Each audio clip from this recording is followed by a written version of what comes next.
Day. Plus tons of NBA playoff talk. Why not? And what will the Lakers do in the biggest offseason ever? All of that and more. Mason and Ireland with Mike Trudell right now. Good afternoon. Man, when's the last time I hosted with you, John? You brought me to this radio station like 15 years ago. I know, it's been too long, and I'm very excited because we're right in the middle of the NBA playoffs, and nobody watches more NBA than you. But I want to start with the Dodgers because it was such a weird weekend. The first thing that happened was something, Brian Laura, we talked about on Friday. We didn't think they would do it. We didn't think they would have the guts to release Chris Taylor, but we all agreed that's what needed to be done because you don't want to send down Hae-Sung Kim. He's been great. Right. And you needed to make room for Tommy Edman and Teoscar Hernandez. So first they released Austin Barnes, and then yesterday they released Chris Taylor. And the reason I didn't think it would happen is because when you win the World Series, you were just talking about it in relationship to the NBA. When you win, a lot of people, I know Jeannie Buss feels this way, you want to give the guys who won it a chance to defend it. But the truth was that Barnes and Taylor weren't hitting. Yeah. And Kim and Edman and Hernandez are hitting. And so it couldn't have made it any easier because those guys were kind of like big locker room guys. Are you surprised they actually had the guts to do it? Yeah, it's always harder to say goodbye to a family member. This is like when the Lakers traded Derek Fisher. I never thought they would do it, but they did it.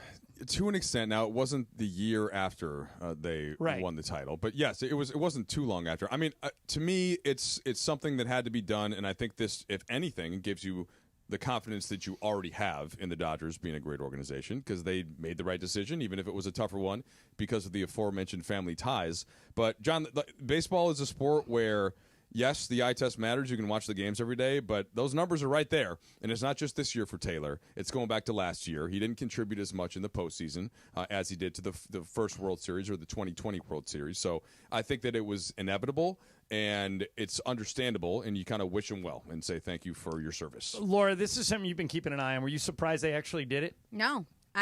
When I talked to Mace, I said, unfortunately, Chris Taylor's next. And he's like, And I was like, no, it's happening because they're ready. They're saying, hey, we love you. Thank you for what you did for us, but it's time to move on. Shohei era. He just wasn't playing regularly, John. I think he had 35 at-bats this year, and Austin Barnes had 42. But it's weird. So, Trudell, how long have you been traveling with the Lakers? Your first year was 2008? The 08-09 season, yep. Okay, so about 15 years. Yep. A little more than that. It'll be 18 next year somehow. So you and I have been doing this a long time, and you know when you're around a team all the time that there are certain guys that command the respect in the locker room, and even if they're playing bad, you tend to keep them around.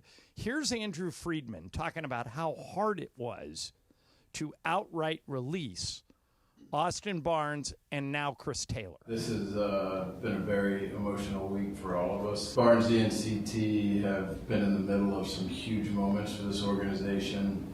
Both guys have left an indelible mark on our culture and where we're at this point. So the decisions were incredibly difficult. The conversations were tough. But with where we are, division race, composition of roster, everything, we felt like this was in the Dodgers' best interest in terms of how to win as many games and put us in position to best win a World Series this year. Doesn't mean that it was easy. I would imagine it was incredibly difficult. Yeah, it's a tough meeting. Because those guys have been around, both of them, for this entire Dave Roberts run. Yeah, I mean, and you look around. They played in all the World Series. They played in the Red Sox World Series. They played in the Tampa World Series. They played last year in the World Series, and it's just. And in the case of both of these guys, it may be the end of the road for them. I don't know if anybody else is going to. Laura, do you think anybody picks either one of those guys up? I mean, maybe Barnes because he's a backup catcher. Out of the two, Barnes, because Chris Taylor's numbers were just. Well, and Mike, they got to pay him for the whole rest of the year. They knew they had to, but Hae-Sung Kim's too good. I mean, that kid gets on base every time. He might be faster than Shohei. Yeah. You want that guy on your 25-man roster. And same thing with Edman. Edman can play like 8 different positions. Well, I think the greater concern, though, is the pitching and all the injuries. I'm sure we'll get to that at some point. Well, we can get to it now. They were swept by the Angels over the weekend. And the Angels aren't good. And 2 more pitchers went down, Tony Gonsolin and Kirby Yates. That makes 17 pitchers who have been injured this year already. And, Mike, we're in the 2nd month of the season. Brian, how's your fastball? Not up to par. I wish. Well, then you'd fit right in with the Dodger bullpen. So, that's right. They are the most used bullpen. But, Mike, having said all that, I still think I would pick the Dodgers in any series against any other team. Would you? Yeah, so this is one like anytime a Dodgers topic comes up, right, especially this early in the season, and even if you want to sprinkle in that I'm coming from a Laker perspective of covering 3 teams that have won titles and then the following year where there just is this halo still. There's this period where it's very easy to say, don't worry about it, okay? And by the way, they're still in first place. Right. They still have one of the best records in the league. Yeah, and so I get it, though. The concerns are it's not just with the starters, it's with the bullpen now. There's basically like 6 of their top 7 arms, you could argue, are all out. When did we have Dave Roberts on, Laura? Friday? We asked Dave about this, that so many pitchers keep going down and he keeps going to the bullpen, and he openly admitted, and he said it again yesterday after the game, this isn't sustainable. No. Like this weekend, but no starter, Mike, pitched past the 5th inning. Kershaw, they pulled in the 4th. Gonsolin, I think, the 5th, and Dustin May, the 5th. Yeah. You can't do that all season long. It's really hard. You got to get 6-7 innings out of a starter every once in a while. There's no doubt, but like the lineup is so good that even with the bottom not hitting as well, that like it sustains you some. But of course you can't sustain this level of injury. But it does sound like Glasnow and Snell are at least like they're throwing again. They're not that far away, we don't think. And Gonsolin, it seemed like is pretty minor, right? Well, the hard thing for them to do would be if Kershaw pitched. When was it? Saturday. Didn't look great. Limited innings. Yeah, gave up 3 runs right out of the gate. He only needs 30 strikeouts to get to 3,000, and he's the best left-handed pitcher since Sandy Koufax for the Dodgers. Letting him go would be really hard. So I think they keep him on the roster and maybe don't pitch him and hope he gets his 30 strikeouts. I haven't given up. So to me, I still don't look at Kershaw as he's just trying to get to a record. Like, I think he can help you in the regular season. I would have to be persuaded that he's going to be able to sustain something through a postseason. But Mike, he can get you 6 innings. Velocity is way down. Most of his career, he was right up around 100, and now he's closer to 90. Yes, and it's going to be. He's still Clayton Kershaw. I know. That's why I don't think they would ever do what they did to Taylor to him. He's So you're not counting on anything from Kershaw, because I still think he could give you 6 innings a couple times a month. Both Mason and Berkman, who watch every game, and Laura pretty much watches every game, both those guys insist there is 0 chance he'll be on the postseason roster. Yeah, I'm more looking at, you mentioned the strikeout, sure, but just like he's not terrible. Yeah, if he can just give him a couple of games, give him a couple starts, and I still think he can get a couple months out of you. All right, coming up, we'll get into the NBA, and I'm going to ask Mike this question. Nobody watches more NBA games than Trudell. I've never met anybody who watches as much NBA as you do. Why are all of the regular season teams, with the exception of Oklahoma City, out? 1 and 2 out in the East, 2 and 3 out in the West. It's almost like the regular season meant nothing. We'll get into that coming up next. Mike Trudell in for Mace. Brian's here. Laura's here. Mason in Ireland, ESPN LA. All right, do you know a high school senior who's a leader, scholar, and athlete? Nominate them for ESPN LA All-Star Student, presented by Rotolo Chevrolet. 5 winners, $500 scholarships, VIP treatment at our All-Star Friday event. Nominate your all-student today at ESPNLA.com. Thanks to Rotolo Chevrolet, the #1 Chevy dealer in the West Region, 13 years. California, once again. Come see what all the fun is about. ESPN LA. What's our secret? It's our sauce. Our sauces are more flavorful for you, from sweet and spicy to fiery hot. Waba Grill. It's unexpected. It's delicious. It's saucy. It's for you.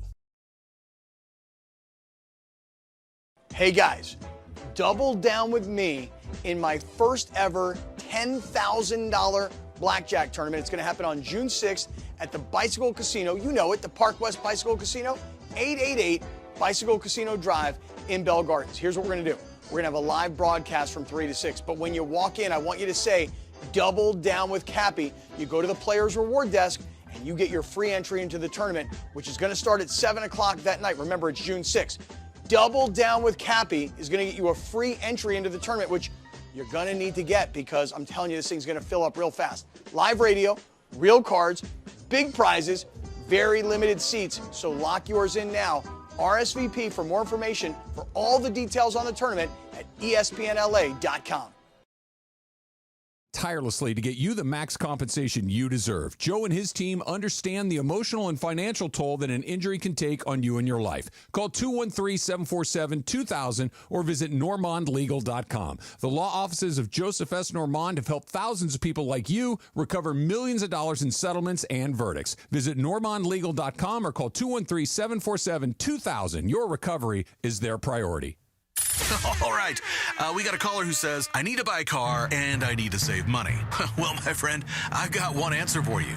The Cerritos Auto Square. It's America's largest auto mall. 24 dealerships, all the top brands, all in one easy location right here in SoCal. And here's the secret. These dealers sell more cars than anyone because they have low prices. And they can actually afford low prices because they sell so many cars. Check it out at CerritosAutosquare.com. Cerritos Auto Square. Now more than ever, Lowe's knows you don't just want a low price, you want the lowest price. And with our lowest price guarantee, you can count on us for competitive prices on all your home improvement projects. If you find a qualifying lower price somewhere else on the same item, we'll match it. Lowe's, we help, you save. Price match applies the same item, current price at qualifying retailers. Exclusions and terms apply. Learn how we'll match price at lowes.com/lowest price guarantee. We're everyday people doing good in our community. Our kindness runs deep, just like our blood. The same blood we donate to help treat sickle cell disease, which hits Black people the hardest. Good news is, 1 in 3 Black blood donors is a match for someone struggling with sickle cell disease. Stand tall in the eyes of your community. Donate today because our blood saves lives. Visit redcrossblood.org/ourblood to make your donation. And it is Mason and Ireland, your Monday afternoon. The Waba Grill lunch hour is on. Why do they grill the order at Waba Grill? Because it's just better for you. Their Asian-inspired menu has high-quality proteins and fresh steamed vegetables. Right now, get a value bowl combo for only $8.99 for a limited time. Waba Grill, it's for you. Just like Mason and Ireland are for you as the Waba Grill lunch hour continues on 710. All right, Mason and Ireland. Mike Trudell's in for Mace. Mace is in Hawaii all week. And so Trudell and I hang out all the time, but we never get to do shows. So this is fun for us. By the way, this is how we do it. Love this. This will come up during my 90s hip-hop quiz. I am not later in feeling Game good of about Games. your game. Mike is hosting the game today. So John, hey, there's no game that you can't find a way to be good at. That's You true. will use did you deductive hear- reasoning. Did you hear that I own both titles? I own the best Game of Games player at the station, and I now own the worst because I had an 0 for last week. What? So if you go 0 for, what was the game, Laura, that I didn't get any right? I can't remember. Was it Mason's? It was a Mason game. I can't remember. Yeah, it was a Mason game. I think I'm 2 for 3 all time in Game of Games. Yeah, no, you lost to me on a tiebreaker. And that was the one I lost. And then I did do well on Michael's game in which he said I was going to get 1 correct. And you got like I think 5. I got 7. Yeah, yeah. right. And I predicted you would get between 6 and 7. And He has no appreciate respect for your Northwestern education. Well, that's less Northwestern than just listening and watching to too many things. But I don't appreciate that from Michael. So as I mentioned earlier, you watch more NBA than anybody, and if you study the NBA, for the most part, the teams that are great in the regular season are great in the playoffs. It's been that way for years. Matter of fact, the last time a team seeded in the bottom half of the draw, like seeds 5, 6, 7, 8, you'd have to go back before the play-in tournament to the Houston Rockets in the 90s. They won the title as a 6 seed. Yep. But Jordan, one of Jordan's gap years. Yep. Right. But, Mike, how do you explain number 1 Cleveland out, number 2 Boston out, Number 2, Houston out. Number 3, Lakers out. Minnesota's the 6th seed. They look as good as anybody. What happened between the end of the regular season and the playoffs where all these great regular season teams laid an egg? Well, the shortest answer is that there is a lot more talent and a lot more parity than there was even 10 years ago. So regular season records, regular season net rating, to me, is way overplayed. Like, when I first came into the NBA, it was underplayed, whereas the only thing that people looked at were win totals and sort of record, and they didn't consider that sometimes a team that had the most wins maybe just was the healthiest or something. Right. So then we started to index more towards, well, wait, this team has been outscoring teams by 100 points or by 12 points per 100 possessions. They're better than their record. So we started to say that about 10 years ago. Now that everybody, I think basketball Twitter's had something to do with this. Now, I think everybody gets that. Everybody gets net rating. Everybody understands that. And so you over-index towards it, whereas you're looking at, like, Boston was second, Cleveland was third in the regular season, right? OKC was number 1 by far, and they remain the best team with probably the best chance to win the title. But what happened in the East? So, you're a Minnesota native. Do you think the Thunder knock out the Wolves? Because I think the Wolves got a great shot here. So I was just going to say the Wolves actually were 4th in net rating, which would surprise some people. So they had a slow start, and so did Indiana. And then both those teams from essentially December on, once they either got healthy or, in the case of Minnesota, Randall and DiVincenzo figured out a way to integrate into their team, they've been just as good as Cleveland. They've been just as good as Boston for that last several months of the season. So they have been playing this well. Yeah, last month of the year, Minnesota kind of took off, right? They took off. Well, they took off, so did Indiana. So they were the hot teams going into the postseason. That's part of it. The next part of it is Boston. We mentioned this in the cross-talk segment. They didn't add anything to their title team last year. So I think that you start to, and of course Tatum gets hurt, but they were going to lose that series even if Tatum didn't get hurt. They were down 9 in Game 4, about to go down 3-1. And Tatum was playing great. He was playing great. He couldn't do it by himself. So that's Boston. Then Cleveland, maybe it's a mix of injuries, right? They start Game 2, Mobley doesn't play. Garland is clearly very banged up. DeAndre Hunter gets injured. So that's part of it. And then the other part is that Indiana just is a great matchup against Cleveland because they run them up and down the court. It makes the Mobley and lineup with the 4 and the 5 not as effective. So that was a matchup situation for Cleveland. Then you go out west, Minnesota. I mean, we could diagnose this for a long time, John, going back to Game 3. What happens if Luka isn't sick? But the bottom line is they lost that game. Then they keep all the starters in the second half, right? So but bottom line, Minnesota wins the game. And I just think that like it's more important to be healthy, to have some degree of depth, and to have that motivation that maybe wasn't as quite the same for a Boston team that won the previous year. And another part of this is that I know the Wolves are the 6th seed, right? Wolves was the 6th seed, yeah. The Lakers were the 3 seed, and they won one more game. That's how close it was. The Lakers won 50 games this year. The Wolves won 49. Yeah, so exactly. they're not really. There's not much difference between the 3 and the 6. No, none. And the other thing, home court advantage doesn't really seem to mean much either. Right? The Lakers won last time which they is went. Weird to me. Last time they went to the Western Conference Finals to face Denver, they were the 7th seed that year. And you have teams right now in the East. The Pacers are the 4, the Knicks are the 3, the Nuggets were the 4, and so Minnesota the 6th, the Thunder, of course, the only number 1 seed that's left. And I still think that I would have the Thunder as the favorite, but Minnesota can beat them. Well, do you have any early thoughts on that series? Yeah. Well, here's my question for you. I don't think Shai Gilgeous-Alexander and Anthony Edwards are going to guard each other. Do you? I think they're going to put Jaden McDaniels on Shai. But I could be wrong. Maybe Ant's an athletic guy. Maybe they let those guys go one-on-one, and I think that's going to swing the series. Whichever one of those guys has a better series, their team probably wins. Do you think they guard each other? I mean, the game is just so different these days where what Shai wants to do is get a screen from either Hartenstein or Holmgren to get his primary defender off him anyway. Right. So you could have him in the initial action and he could try to get over the screen, but eventually you're just going to have the big come up and then you have to make the decision. Do you switch? Do you drop? Do you blitz? All that. So I don't really worry about it as much as what that individual matchup is. To me, I think it's more about the secondary scoring. Does J-Dub play better? Like, does J-Dub for That's OKC? Jalen Williams. They have 2 guys named Jalen Williams. They call one of them J-Dub, and they call the other one J-Will. J-Dub is the all-star. Yes. J-Will's a role player. So J-Dub did not play. He had 2 great games against Denver, and 5 kind of on offense. He's great on defense every night. So I think, like, how does he play? Does Julius Randle continue to look essentially like LeBron James? Minus the complete full knowledge of everything that's happening on the court at all times, but just physically. That's what Julius Randle right now is like. LeBron James. Guys are bouncing off of him. He's been picking out the right path. He's been awesome. He's been like the, I don't know, 9th or 11th best player in the league in the postseason, John. And he's a super easy guy to root for. He's a great dude. Mike and I covered him for a long time. It's kind of hard if you have, like, you're from Minnesota, so I would imagine your heart is maybe pulling for the Wolves a little bit. But I tend to base these things on who I root for, on do they have any ex-Lakers.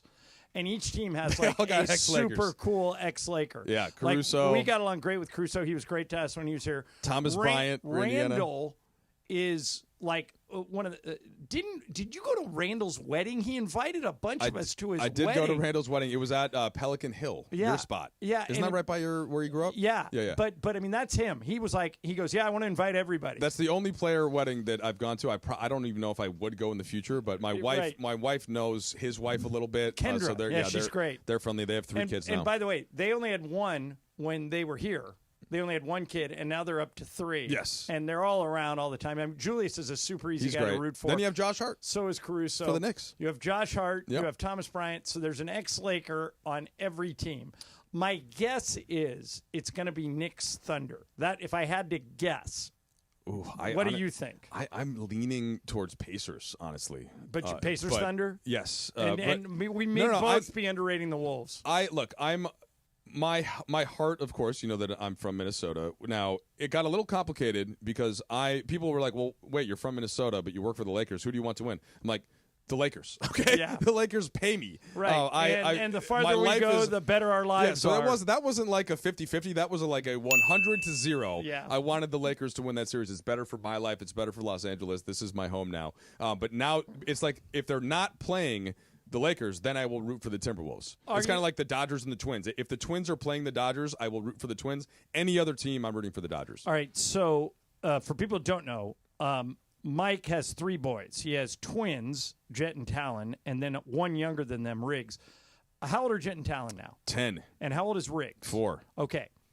So Riggs maybe not there yet, but are Jet and Talon more fans of L.A. teams, or have you turned them into Vikings, Wolves, Northwestern fans? So they're born and raised in LA. Annie, your wife, is also from Minnesota. Yeah, but no, they were born here, and I decided there was going to be one exception. So the Vikings was sort of no choice. And it's you know in the NFL though, it's so easy. You only have 18 weekends. You're like 18 days. You have to watch one game. Where we can all watch the games. It's the most easily consumable product for television. So the Vikings was kind of a non-starter. But if they still kind of they're Chargers curious, they're Rams curious. So it's like that. If they're not playing the Vikings, they can go their own way with that. But heavy Lakers, heavy Dodgers. They watch both teams all the time. And then Manchester United is you claim to be a United fan. Well, I haven't for a while. Yeah, I haven't. I don't follow them as close as you do. Yeah. Well, the reason this is how far back I go. Is Martial even still on the team? No, that was many years ago. Yeah, I mean, so I've got to refamiliarize myself with. I don't know if I could. Is Rashford still on the team? So unfortunately, Rashford was on loan to Aston Villa this year. There was some drama there. Our best player is now Bruno Fernandes. Okay, I gotta. We'll get into that later. But the bottom line is I actually have a soccer question for you. I knew better than to turn them into Minnesota sports fans. They are LA sports fans, and then while they are in a relationship with the Vikings as well, though. I remember when Wayne Gretzky's kids were little, and Wayne was in charge of Team Canada at USA, and his kids were all rooting for Canada, and he sat them down and he went, "You guys are Americans. Your mom's American. You were born here. You don't have to root for Canada. Pick your own team." And so I imagine there's a little of that going on with you guys. Well, they've already got 3 combined championships just between the Dodgers and Lakers in their lifetime. I had 2 in my entire lifetime as a Minnesotan. All right, coming up next, we'll spin the wheel of questions. Laura's got something for us. And then top of the hour is sports graffiti. Laura's here, Brian's here, Mike Trudell in for Mason in Ireland, ESPN LA. You never have to miss a moment of LA's mega sports station. Get the all-new ESPN LA app. Just search ESPN LA in your app store. Why do we grill to order at Waba Grill? It's just better for you.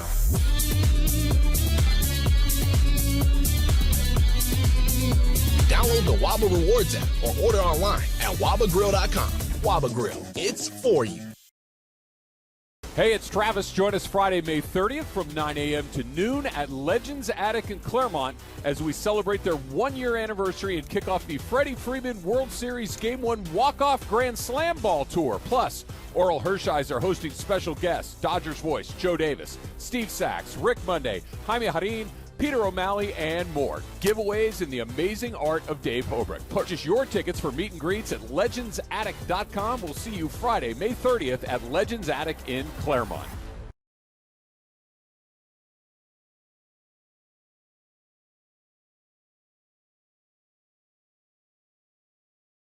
$866-62-FLOOR. No sale beats wholesale. Hernandez Wholesale Flooring. Check them out at hernandezwholesaleflooring.net or call them at 866-62-FLOOR. For the best prices on hardwood carpet and more, call 866-62-FLOOR. Prescriptions require an online consultation with a healthcare provider who will determine if appropriate. Restrictions apply. See website for details and important safety information. Price varies based on product and subscription plan. Hey guys, let's talk ED because millions of men experience it. But not everyone can access or afford treatments like Viagra. Well, Hims can help. Through Hims.com, you can get a full range of treatment options for ED, including daily or as-needed meds through a 100% online process. It all starts with an online intake form. Get started at hims.com/joy, and from there, a medical provider licensed in your state will determine if ED treatment is right for you. If prescribed, your medication is shipped to you for free. Find the ED treatment that fits your needs with options up to 95% less than the brand names. Millions of men experience ED, but Hims can help. To start your free online visit and save up to 95%, go to hims.com/joy. That's hims.com/joy for your free online visit. HIMS.com/JOY. And it is the biggest show on the radio, Mason and Ireland, here each weekday. You know what it's time for? What is this? It's time for Wheel of Questions. Producer Brian Cohen, are you ready with that wheel? Hit it, Jack. Oh, I jumped the gun there. Nice to hear from Morales. That's a He came in dumbass and nudged me earlier. What do you got, Laura? Mike does not know the side problem. Okay. Yeah. Anyways. Okay, so the wheel landed here. There you go. And this was interesting. I've actually never seen this happen, but last night I went to dinner with my boyfriend, and we witnessed something very weird. The table next to us was, got their check, and they were trying to leave a tip, but with a lotto ticket. They told the waiter. Don't like it. They told the waiter that he's like, hey man, I don't have cash, but I have a lotto ticket is worth $20. It's more than I would have given you in cash. He goes, will you accept it? And the waiter didn't even know what to say. We were being super nosy, by the way. And he's like, yeah, I don't think I could take it. Thank you very much. So it's fine. You don't have to tip us. And Christian and I, when we were leaving, I was like, why would you even offer the lotto ticket? Like, you're making the waiter not go do work to cash in the lotto ticket. Although this is the theme of a movie with Bridget Fonda and Nicolas Cage. Of course it is, and of course you know that. Yeah, I was like, really? He left her a lotto ticket and said, if it hits, I'll split the money with you, and it hit. Oh, but see, he hadn't scratched it, right? Yeah. This person had scratched it already. So John, very pro lottery ticket in this case. Okay. I'm not. But no, I would not leave a lottery ticket as a tip. When you're a waiter, and I've been a waiter and I've been a bartender, you're just grinding. You're just trying to get through the day. And by the way, they get taxed on tips even if you don't tip them. So oh, no way, I didn't know that. Yeah, Well, so it's you got to leave a tip. I knew what John was going to say here because I have been to many a restaurant around the country with John, and I don't know if I know a more generous tipper. John, for those of you that have known John for many years or listened to him for many years, this probably wouldn't surprise you. Michael's up there, but Michael does something that I don't do. If he gets bad service, he won't tip. Same with Mason.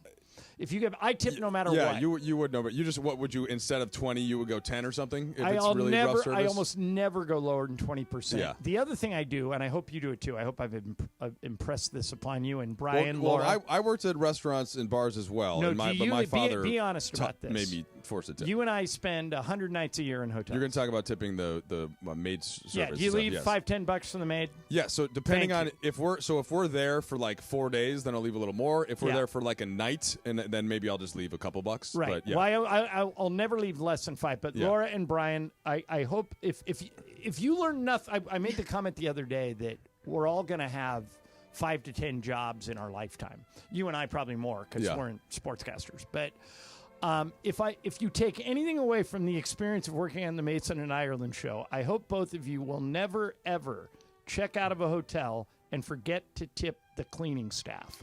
They are the lowest paid people at a hotel. Yep. In a lot of cases, it's a second job to a single mom. Yeah.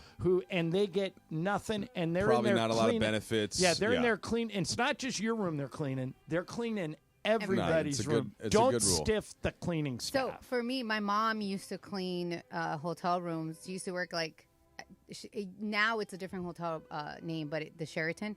And she always talked about that. So for me, like my mom used to clean houses. So that's why I won't hire someone to clean my apartment. Like I'll grind it out because I remember my mom coming home super tired. Right. And not only that, in the case of those jobs, you can get those jobs if you're willing to do it because not a lot of people want to do it.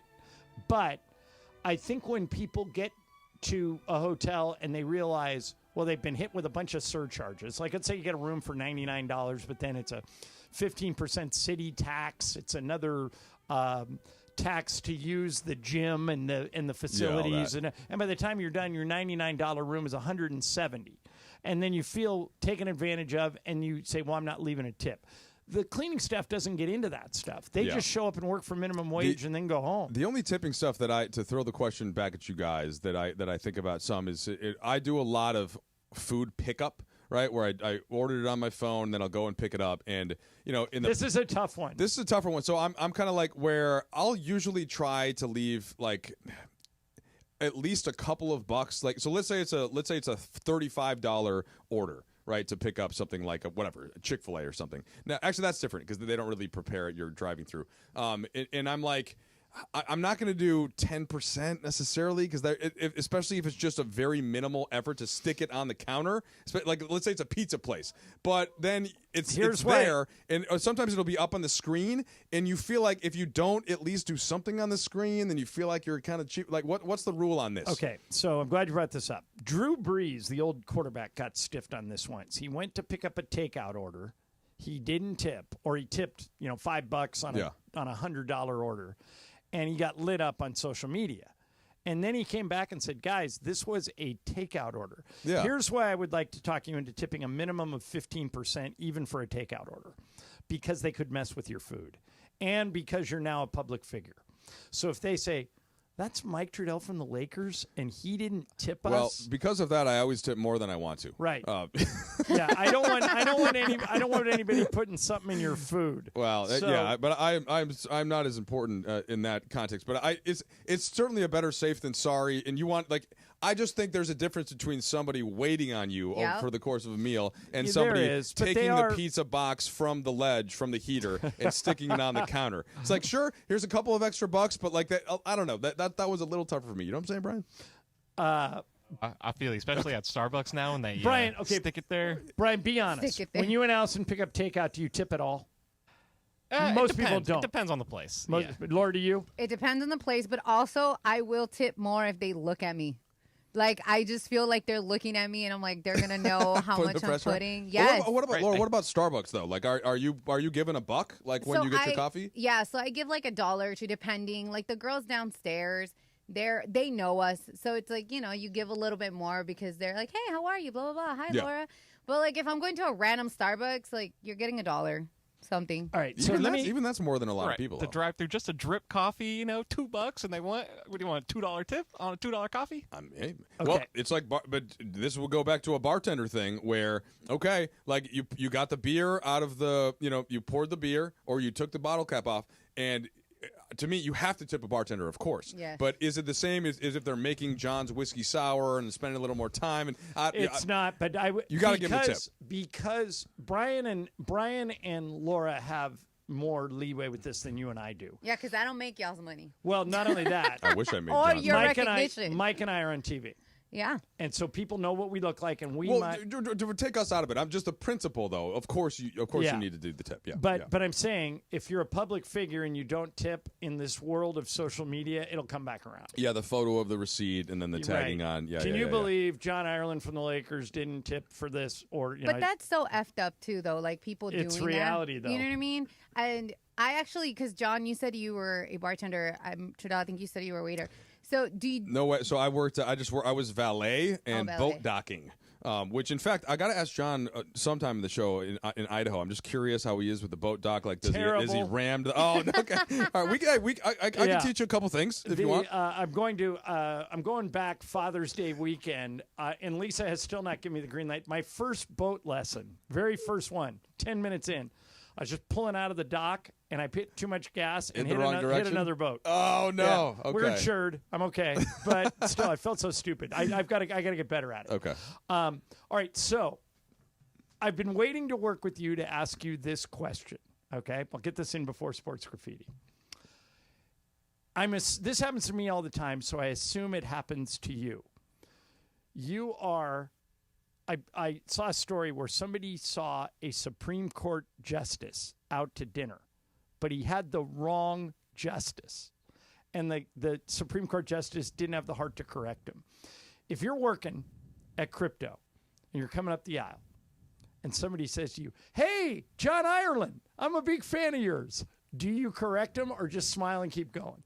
I never correct. Me either. This does happen. I say, but I make sure, because of you being you, I say, "Hey, how you doing?" Right, me too. And I do a nice big hello, and if I want to take a picture, but now if it's an autograph, then it's a little, then you have to kind of talk about it a little bit more. But no, I get the John Ireland. I don't get Billy Mack as much, although I'd like to. He's a handsome man. I've gotten. I don't get Michael Thompson too often. How about this? I got Jim Hill once.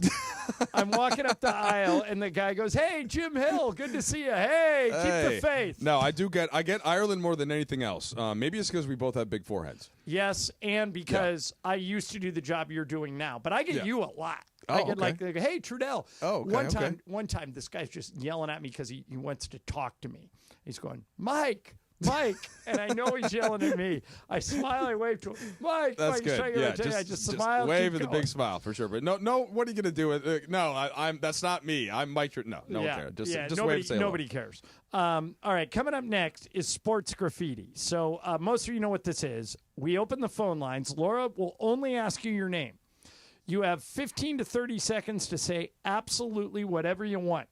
877-710-3776. If it's easier to remember, 877-710-ESPN.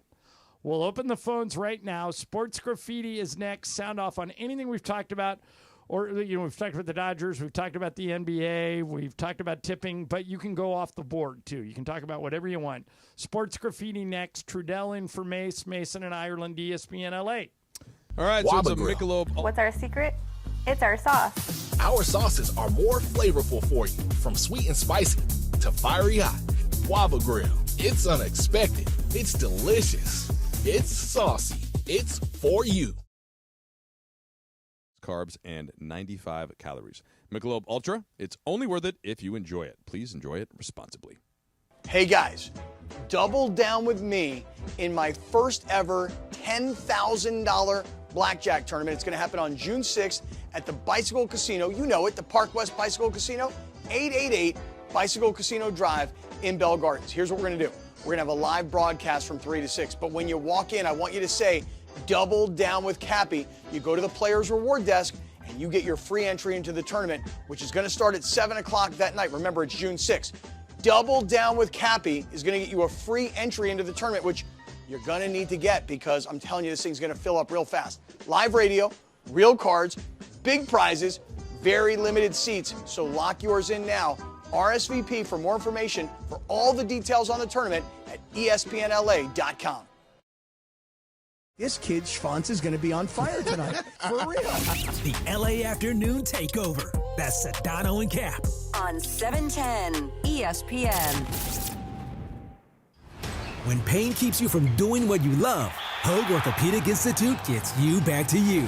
We are ranked number 18 in the nation and number 1 in Orange County for orthopedic and spine care by U.S. News & World Report. From the surf to the green, our world-class doctors are there, which is why more Californians choose Hoag Orthopedic Institute for orthopedic and spine care more than any other hospital. At Hoag Orthopedic Institute, there is no one better at getting you back to you. Proudly founded by premier physicians in partnership with Hoag. Learn more at HoagOrthopedicInstitute.com. Hey guys, it's Cap. Here's the scenario. Your home is flooded and the damage is severe. Now it feels like your insurance company is turning on you. They won't approve a replacement living arrangement and the adjuster leaves you in the lurch. Take a breath and call Avner Gatt, one of Southern California's largest public adjuster firms. Avner Gatt knows how to fight back when your insurance company makes you feel like a criminal, leaving you with no hope of getting into your home and getting it all back together. With decades of experience and a passion for helping people, Avner and his family take the call themselves. So whether you have a toilet overflow, a broken water line, a burst supply line, a broken fire sprinkler, whatever the water damage is, you call Avner Gatt today at 818-917-5256 or you go to avnergatt.com. It's 818-917-5256 or avnergatt.com. You call, Avner answers, he says hello. Your claim is our game, avnergatt.com. Hey guys, it's Sedano. Los Angeles International Airport's People Mover trains begin rolling early next year as part of LAX's ongoing investments to transform and improve your travel journey. The People Mover trains will quickly move guests between their terminals and our new consolidated rental car center, metro trains and buses, economy parking, and Kiss and Fly lot. The trains will make it simple and fast to get to your LAX destination in 10 minutes or less, and trains depart every 2 minutes beginning in early 2026. Learn more at lawa.org/ESPN. 710 ESPN, your home for the 17-time world champion Lakers. KSPN Los Angeles, a good karma brands radio station. And it is 1 o'clock in the Southland on the biggest show on the radio, Mason and Ireland. And it's time for Let's Talk About It on Sports Graffiti like we do every day at this time. Sponsored by our friends at BetterHelp. Mental health is health. Visit BetterHelp.com/timeout today for 10% off your first month of therapy. BetterHelp.com/timeout. Now let's do it. Let's talk about it on Sports Graffiti on Mason and Ireland. All right, Sports Graffiti time. You can talk about anything you want. Mike Trudell will handle the calls. Trudell, what do we got? Yeah, I mean, I'm going to try. John has told me verbally how to do this, so hopefully I don't screw it up. Tim, you're on Sports Graffiti. Please go ahead. Hey, guys. I just wanted to, because Trudell's here, so I want to throw into a bit of a football thing. I wanted to send best wishes out to Savvy King. Oh, I'm glad you brought that up, Tim. Yeah, so Savvy King, who Tim is talking about, was a player for Angel City who had a heart ailment during a game, and she had to be carted off and taken straight to the hospital. Tim, I was going to bring this up later with Mike, but since you're here, I'll do it now. Were you offended that they didn't stop the game and end it? Because after they took her to the hospital, they just kept playing the game. Tim, was that okay with you? It's not uncommon. I mean, probably the Oh, we lost her. Most recent one was the game in the European Championship with Denmark and Christian Eriksen. Yeah, Manchester United player. Yeah, I have trouble criticizing Angel City for this because most of the time, people are there for a specific event. And as long as you're providing the person who needs the help with full medical attention, I'm not sure I would stop the game, but they've been taking some heat for that.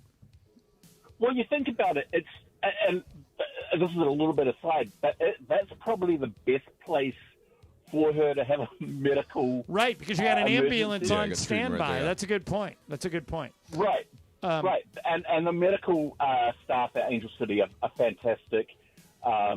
So she would have got the best care, but again, I think it's a case by case. It's not, unfortunately, an uncommon thing. It has happened before, and games do restart and go. Yeah, I'm not going to criticize them for that. Thank you, Tim, for the phone call. Thank you, Tim. Carlos, you're on Sports Graffiti. What's up? Hello, how you guys doing? Hello, John and Mike. Doing great. Hello, Carlos. Guys. Hey, I just wanted to say thank you, John. I used to work valet in the tunnel a long time ago, about when Doc was still around. And you always took care of us. I just want to say thank you. I still do. For taking care of us. Yeah, I still tip those guys. Me and Bill McDonald are the ones that tip. They told me. I still tip too, just not quite as much as John and Bill, but I tip every game. It's okay. We know the salaries, but I know you and Bailey would always take care of us, and also Fernando and Pepe when he was there. Oh, good. Would always take care of us. Good, Carlos. So I just want to say thank you. Oh, you're very welcome, Yeah, man. no worries, man. Thank you for You're checking always in. good to us. Thank All right, you. thank you, man. Thank you, Carlos. Harold, you're on Sports Graffiti. What's up? Well, this is for John. I try to watch the ESPN version of the women softballers. Okay. They're in the regional, but I can't afford ESPN Plus, and a lot of fans that can't afford weren't able to see any of the games at Easton Stadium. Yeah, Harold, this is the way. I hate to tell you this, Harold, and thank you for the phone call. But, Mike, this is the wave of the future. ESPN is starting their own streaming service. It's probably going to cost $30 a month, about $1 a day. And eventually, not right away, but eventually over the next, I would say, 5 to 15 years, most of the stuff is going to be on this streaming service, and you're going to have to pay for it. It's just the world we live in. Yeah, this extends to everything, right? And we all have to figure out which things we want to subscribe to, and it's in Most where to people, find like it. Brian, you don't.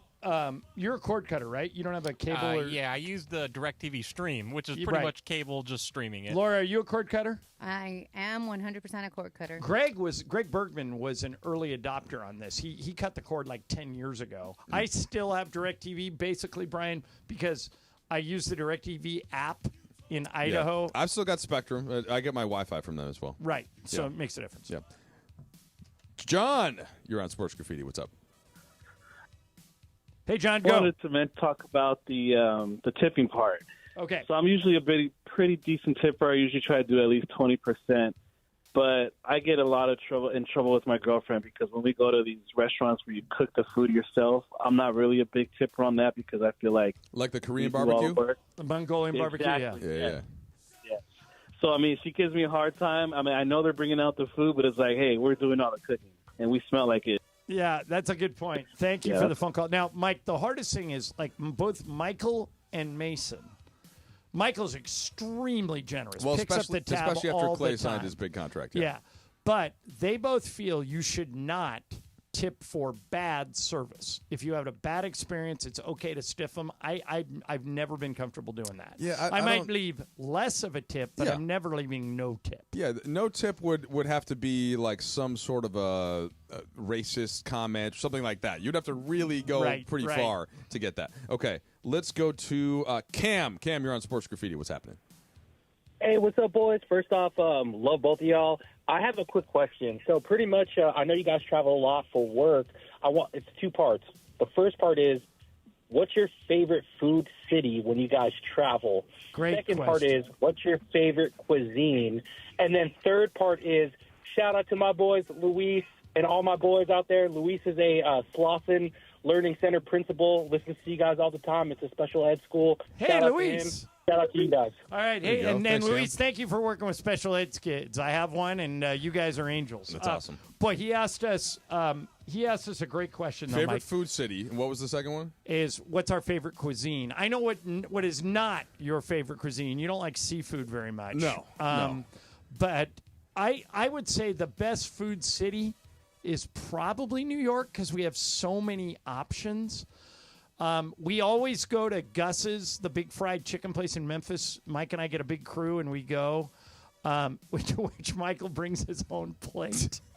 Does he really? He steals yeah. a plate from the hotel. Yeah, he doesn't like the 'cause he little doesn't like plastic paper plates. plates. Yeah, the paper and plates. then he leaves it at Gus's. That's Yeah, hilarious. yeah, you can go to my Instagram to find Michael videos. What's like that. what's our favorite cuisine? Mine's probably Italian. What's yours? Yeah, I mean, Italian is kind of like the old classic. So I was going to mention Chicago, though. In general, is another city that I love. And there's a lot I've of always things been I like jealous to eat that you there. get to go to college in Chicago. Yeah, I think that for would have sure. been a really fun so experience. love Chicago. I mean, I would say the food that I've been eating more of, though, and I like and I'm kind of exploring is Indian food. I don't know if you're a big Indian food guy.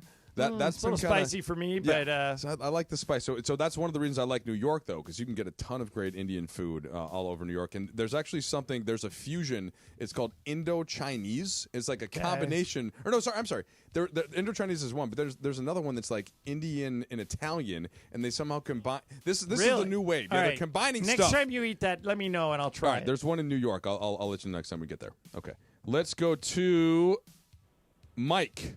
You're on radio graffiti. Sports graffiti. Yes. Go ahead, Mike. That too.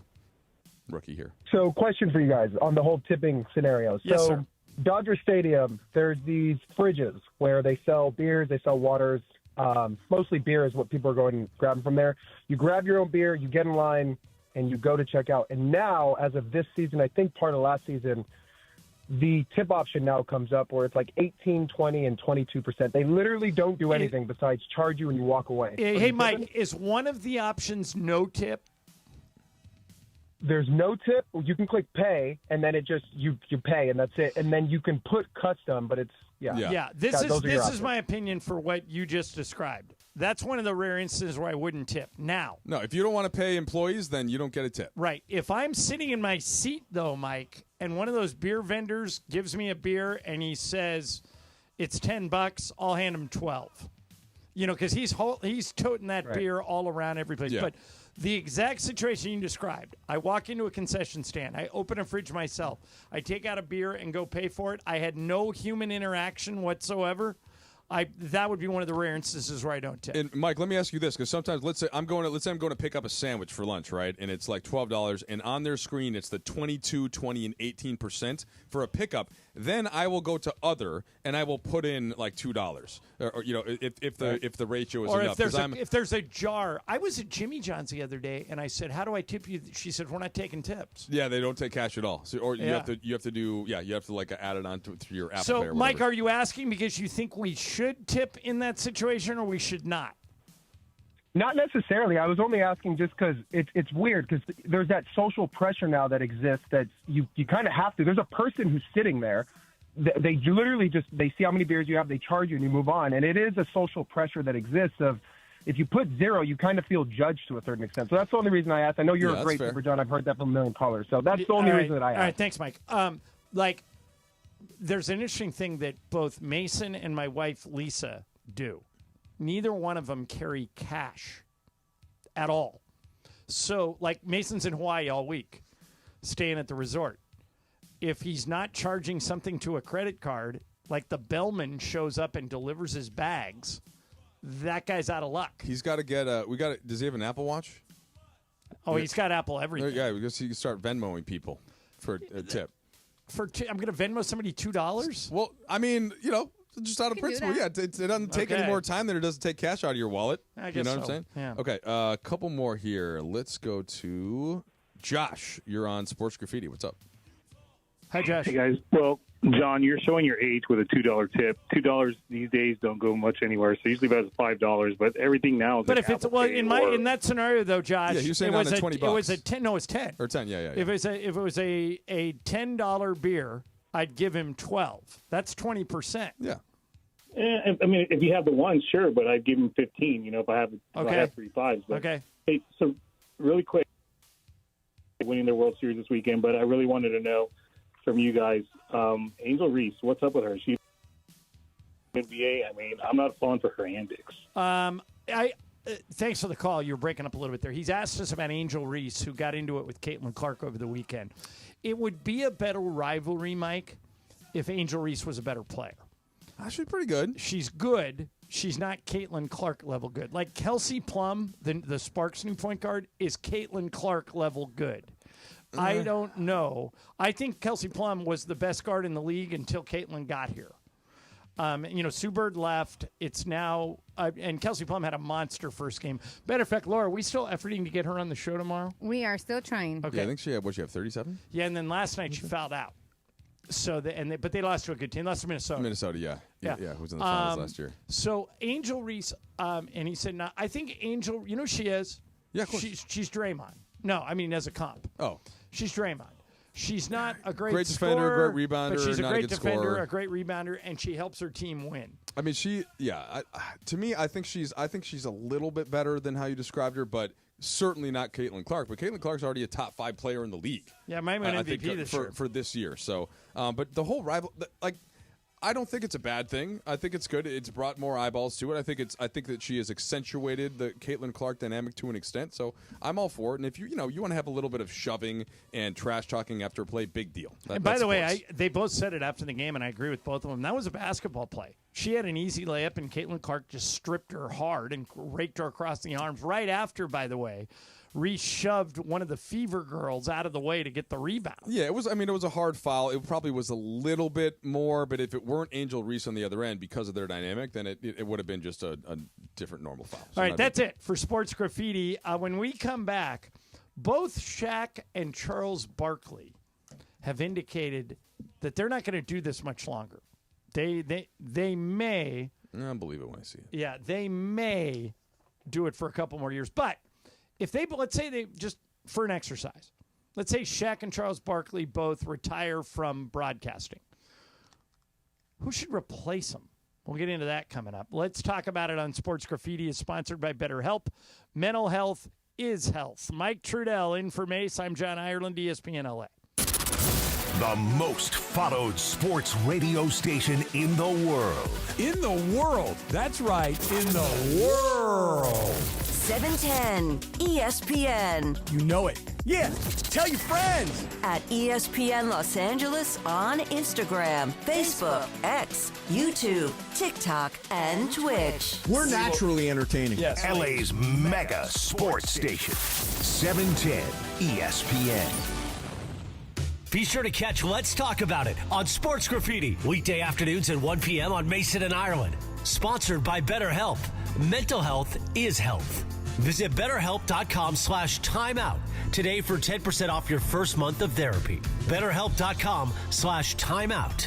Don't navigate the legal system alone. Hey, it's Travis. At the personal injury law offices of Joseph S. Normand, they will fight tirelessly to get you the max compensation you deserve. Joe and his team understand the emotional and financial toll that an injury can take on you and your life. Call 213-747-2000 or visit normandlegal.com. The law offices of Joseph S. Normand have helped thousands of people like you recover millions of dollars in settlements and verdicts. Visit normandlegal.com or call 213-747-2000. Your recovery is their priority. USC football is more than a game. It's tradition, pride, and unforgettable Saturdays in the Coliseum.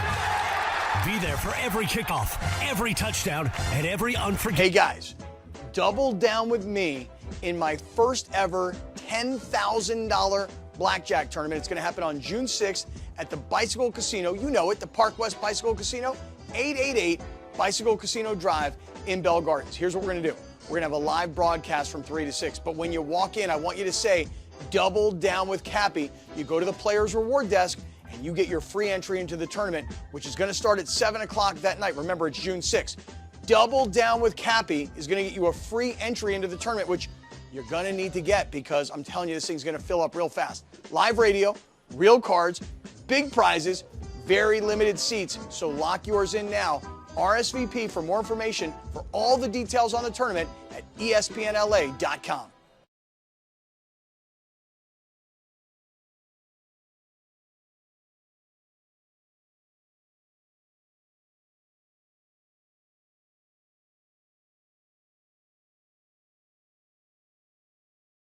And eke out 2 push-ups and call it a day. If you just stay at La Quinta by Wyndham, you'll discover there's a fully equipped fitness center at every location.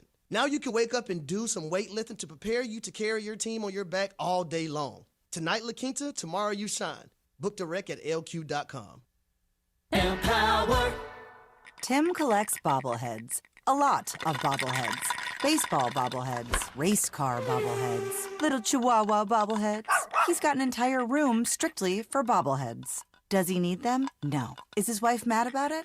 A little. But Tim works with Empower, and he got good at money, so he can be a little bad. Ooh, horse bobblehead. Classy, Tim.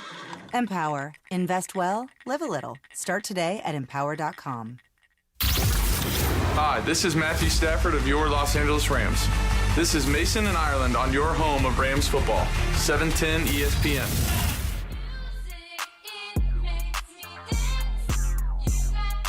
Are you going to go see him, Trudell? You just said, are you going to go see him, Trudell? Who are you talking about? Kendrick. Have you seen Kendrick in concert? Okay, so my wife and I were having this debate the other day. You know the twins are 10.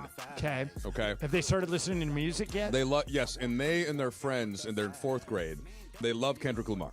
Okay, he's their favorite. Now, we typically play, you can go on Spotify or whatever, you can get a clean, like an playlist so that they're, most of it, I don't mind the F-bombs, and that's all fine in our house, but I don't with the N-word, right? We had that conversation at that age, so there's, and some of the songs, like earlier Kendrick, gets pretty graphic about other things, sex, drugs, that kind of stuff. So nonetheless, we continue to debate, are they old enough to go to a Kendrick Lamar concert at age 10? Thinking about just all the smoke that's going to be in the building. I would lean like that. No, but I'm sure there will be other 10-year-olds there. But then I'm like, but that also, for them, as they get older and somebody inevitably asks them, hey, what was your first concert? And if they get to say Kendrick Lamar, that's a pretty good one. What was yours? Mine was Dave Matthews Band. Laura, first concert ever. NSYNC. Brian? Same, NSYNC. NSYNC. Oh, same one? So, wow. So I'm this, older, this will tell you how much older I am than you guys. I love Who. NSYNC. Oh, the Who. Okay. The Who at the old LA Sports cool. Arena where BMO is now. Did you go with your buddies or high with your school dad? friends? Yeah. Okay. One of my high school friends was old enough to drive, so he drove us, and that was my first concert ever. Is Myrna go to concerts? Neil Diamond was Myrna's big love when she was a youth. Yeah, she just saw James Taylor last week in Palm Springs. She said it was really good. Oh, yeah, I saw Taylor at Hollywood Bowl, which you encouraged me when I moved out here. You're like, you have to go to the Hollywood Bowl, and it was great. But yeah, I've yet to decide. Also, by the way, Laura, the tickets for Kendrick are not cheap, especially for us. It's a family of 4, and they probably bring one of their buddies. So I'm kind of like, do I want to spend that much for? I don't know. We're working on it. We are tracking for Friday, and they're expensive. Yeah, I would imagine okay. So you're monitoring.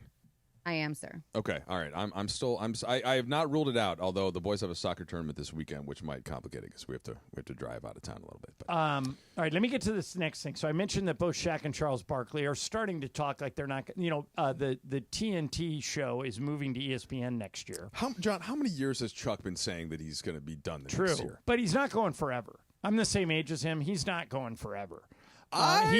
You and Mace kind of do the same thing. Yeah, I think you're just negotiating. We could be, but right now I'm dead serious about this. Mason and I have absolutely no idea if we'll be here in a month. We don't. You come on! It's the greatest sports talk radio show in Los Angeles history. I talked to him before he left to Hawaii. We are very much a coin flip. Okay, so you might not be back, and neither might Chuck or Charles. So let's say they don't come back. Yeah, Chuck and Charles don't come back. Or did I say Chuck and Charles? Shaq and Charles don't come back. Yes, I think I said that wrong, too. Thank you. Who would be the most likely candidates to replace him? They've been auditioning. Like Draymond Green. Are you including Kenny in this? I think Kenny will work as long as people will hire him. Okay. Ernie, same thing. Ernie's perfect for that job. But Shaq and Charles have ridiculous money. Shaq told me once, you just missed Shaq when you came to the Lakers, right? He was already gone? Yeah, right. I got here in 2008, so Shaq had been gone for a couple years. Yeah, left in 2004. Yeah. Shaq told me once, and I believe him, that he has never spent a dime of his basketball-related income. All of his money that he spends comes from endorsements, and he just banks the other stuff. So he's probably a billionaire. Not just endorsements, John, but I think he also made a bunch of investments. Right. Well, he started Ring, the doorbell company, and invested on the ground floor with that. Sold it, made him money. So let's say business guy. Yeah, let's say they leave. Let's say Barkley and Shaq leave. You can hire anybody you want to replace him. Now, Draymond already has a deal with Turner. C.J. McCollum is doing work for ESPN. I tuned in this morning, and Marcus Morris was in there. Matter of fact, Markieff was hanging there with him. The Morris twins were both in there. You've talked to a lot of people, interviewed a lot of people. Who would you target as somebody who could be on TV? I mean, this is such a it's both a tough question and, by the way, Amazon has already hired, just to let you know, Blake Griffin and Dwayne Wade Dirk and Nash. Dwayne Wade's going to NBC. Nash is going to Amazon. Reggie Miller's going to NBC. We already know Reggie can do it. Oh yeah, that's right. Play NBC. But what about current players, active players? McCollum, I thought, was great. So they have to still be playing. Okay, well, I want to say one thing first, though. So for inside the NBA, I might be in the minority at this point. In terms of actually breaking down the basketball, I'm listening to that a little bit less, and to me, it's more of an entertainment show at this point. And the key to that, Shaq is great, but Charles is the key. He's the funniest guy. He's the funniest guy on television. So that's one thing. There's nobody that's in the NBA today that's playing right now that I could be like, oh yeah, that player is going to come on and be as funny as Charles Barkley. There just isn't a player. If you have one, give it to me. Like the only player that's made me laugh off of the air in the way that Charles does is Nick Young. Okay, Nick Young is the funniest NBA player that I've ever been around. I love Nick Young, Swaggy P, Swag Al. He is the funniest, but he's not the multi-year All-Star, almost champion in the way, even though he did get his one ring, in the way that Charles was. So it's tough to be as good as Charles and that funny. That's where I start. That's the hard part. Where did Nick Young win a ring? What's that? Didn't he climb on to a Warrior one? Maybe. I just am surprised I don't know that Nick Young has a ring. I just watched Shooting Guards 2 nights ago. Yeah, he won it 2018 with the Warrior. He was on the end of the Warrior bench. Yeah. Swaggy P's got a ring, baby. Why not? But I love Nick. Nick is just a couple years younger than me, and I know he's on with Gilbert Arenas a bunch, and Gilbert's certainly very funny. He's a little bit more racy, perhaps, than Charles, but Gilbert's hilarious. I think Draymond will be good because he's not afraid to say anything. I think Steph would be good. You think so? I don't know if Steph necessarily. I think he makes too much money to consider doing it. Yeah. What about Dame? Dame is definitely one of those players that is kind of. I think he's cool in the way. Like I think players like to be around him. There's a certain swagger that he has about him, but we've just never seen him kind of. I haven't seen the humor side of it. Right. Joel Embiid's funny, but he doesn't speak perfect English. Yeah. I mean, Embiid's pretty good on that front. But I don't know, John. I've that's the problem with and now I think a lot of the players that have the podcast, it's tough to sustain that level of doing it. Like a player that I love listening to talk about basketball is Steve Nash, right? Who now is of course on with LeBron. So I love hearing them go back and forth, and I think Nash is going to be really good in this space. He's thoughtful, he's smart, he's intuitive, he's personable, he's a nice guy. He would need somebody that's going to say crazy stuff. And Nash could kind of keep the conversation going. So who's going to say the crazy stuff that's funny? I think Blake Griffin will be good. Yeah. I don't know. What about Chris Paul? Yeah, I don't know about Chris. I will say, so this player is current. He's been retired for a couple of years now. But Richard Jefferson, I think, is an amazing NBA talent from a broadcasting perspective. He can do it all. I think he could be in the studio as a funny kind of loose guy. He obviously is going to be doing games all the way through the finals. But like Jefferson is pretty versatile to me, and he of course has done the podcast with our friend Allie Clifton for many years and with Channing Frye. And now he's on the A team at ESPN. He's going to call the finals. Yeah, that's what I'm saying. But so he's great. I do think that he's a player who like can give you some basketball analysis and is also funny. I don't know of a current player that could hit those marks, but there certainly is somebody. We just haven't heard them enough yet, to be able to tell for sure. Yeah, Barkley was funny even as a player. Yeah. By the way, I think Jordan's going to stink. I think Jordan's going to be Tom Brady. No, I refuse to co-sign that opinion. I was the reason that I love basketball. He's doing taped pieces for NBC. The first reason that I love basketball is Michael Jordan. And the reason that I have my job today is listening to Bob Costas do the pregame packages that he would do to sell the playoff games. Remember those? Sure. NBA and NBC. That is what hooked me on the NBA in the first place. So to me, that's it hooked me so young that I can't speak ill of either.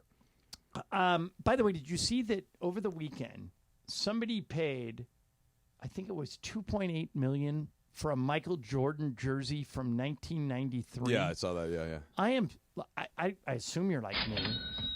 We're never allowed to ask players to sign anything, and you and I, because we like our jobs, never ask players for stuff. We just don't. No. But don't you now kind of wish we would have $2.8 million for an jersey? Well, I sent that to Worthy. I go, you got any old jerseys laying around? He goes, already sold them all. I mean, so you're right that you and I, that's very taboo in our world. I don't know if it's like, if it's written in stone anywhere. It's probably one of those things that like you and Billy would have told me when I first started out. Like, hey, by the way, just in case you, and I think when you have a business relationship with a player and I have to ask them questions on the air, I'm not going to then after. All right, and back to you in the studio. Hey, by the way, Austin, do you mind just signing these on the way out? Like, you don't do that. It's not professional. And so I don't have a ton of memorabilia by any means. There are a couple of things that I picked up over the years at like the Lakers charity auction. Yeah, right. Like I bought at the Lakers charity auction one year when Jack was little, my son was little. I bought a mini basketball. Yeah. Signed by Shaq and Kobe that is in my son's room in a case. Yes, that's a great plastic one. So case. I've got a Kobe shoe. What's that worth? I've got a Josh Hart shoe that I bought at one. And so Hart was walking by and there were no bids on this shoe, and I was like, I can't have you have something with no bid. So I bid like $100 or something on it. And then I ended up or maybe it was $200. I ended up getting it. I didn't think I was going to get it, and I ended up getting it. So that's well, if the Knicks win the title, maybe and then he got Ben Lyons will pay top dollar for it. Yeah, then you know what? I should text our buddy Ben Lyons about that. I've been texting him. He is like in Knicks nirvana. He was overseas working. I'm rooting for the Knicks to get to the final. They're not a fan base that some people seem to. They don't like the way that the Knicks fans are. I do. I love the energy at MSG. I love New Yorkers who just say exactly what they think. Sure, they go a little far sometimes, John, but I don't mind the Knicks fans. And whenever we're there with the Lakers, they are just happy to have the Lake Show in town. There isn't like a ton of beef really that I've noticed. Have you between those two fan bases? No, and Knick games, like you said, are. They have the second best celebrity crowd to the Lakers. Yeah, that's the true. Knicks do. They're As great. you would expect. All right, coming up next, a woman posed a question on a radio show the other day, and my reaction to it after she said it was, "How is that not a law already?" But it's not. I'll tell you what I'm talking about next. Mason in Ireland, Mike Trudell in for Mace, ESPN LA. Looking for all things black and gold? Tap into LAFC Plus, hosted by Dave Denholm and Mario Ruiz. This is LAFC Plus. He's Mario Ruiz. I'm Dave Denholm. React to the latest match. Get ready for the upcoming game. Get exclusive interviews. Plus, a look around the rest of the MLS. This is what LA is about. Not just being in the big games, but also winning. New episodes of LAFC Plus drop weekly. Available everywhere you get your podcasts and on the ESPN LA app. Hey guys, it's Cap. Here's the scenario. Your home is flooded and the damage is severe. Now it feels like your insurance company is turning on you. They won't approve a replacement living arrangement and the adjuster leaves you in the lurch. Take a breath and call Avner Gatt, one of Southern California's largest public adjuster firms. Avner Gatt knows how to fight back when your insurance company makes you feel like a criminal, leaving you with no hope of getting into your home and getting it all back together. With decades of experience and a passion for helping people, Avner and his family take the call themselves. So whether you have a toilet overflow, a broken water line, a burst supply line, a broken fire sprinkler, whatever the water damage is, you call Avner Gatt today at 818-917-5256 or you go to avnergatt.com. It's 818-917-5256 or avnergatt.com. Hey guys, double down with me in my first ever $10,000 blackjack tournament. It's going to happen on June 6th at the Bicycle Casino. You know it, the Park West Bicycle Casino, 888 Bicycle Casino Drive in Bell Gardens. Here's what we're going to do. We're going to have a live broadcast from 3 to 6. But when you walk in, I want you to say, double down with Cappy. You go to the Players Reward Desk and you get your free entry into the tournament, which is going to start at 7 o'clock that night. Remember, it's June 6th. Double down with Cappy is going to get you a free entry into the tournament, which you're going to need to get because I'm telling you, this thing's going to fill up real fast. Live radio, real cards, big prizes, very limited seats. So lock yours in now. RSVP for more information for all the details on the tournament at ESPNLA.com.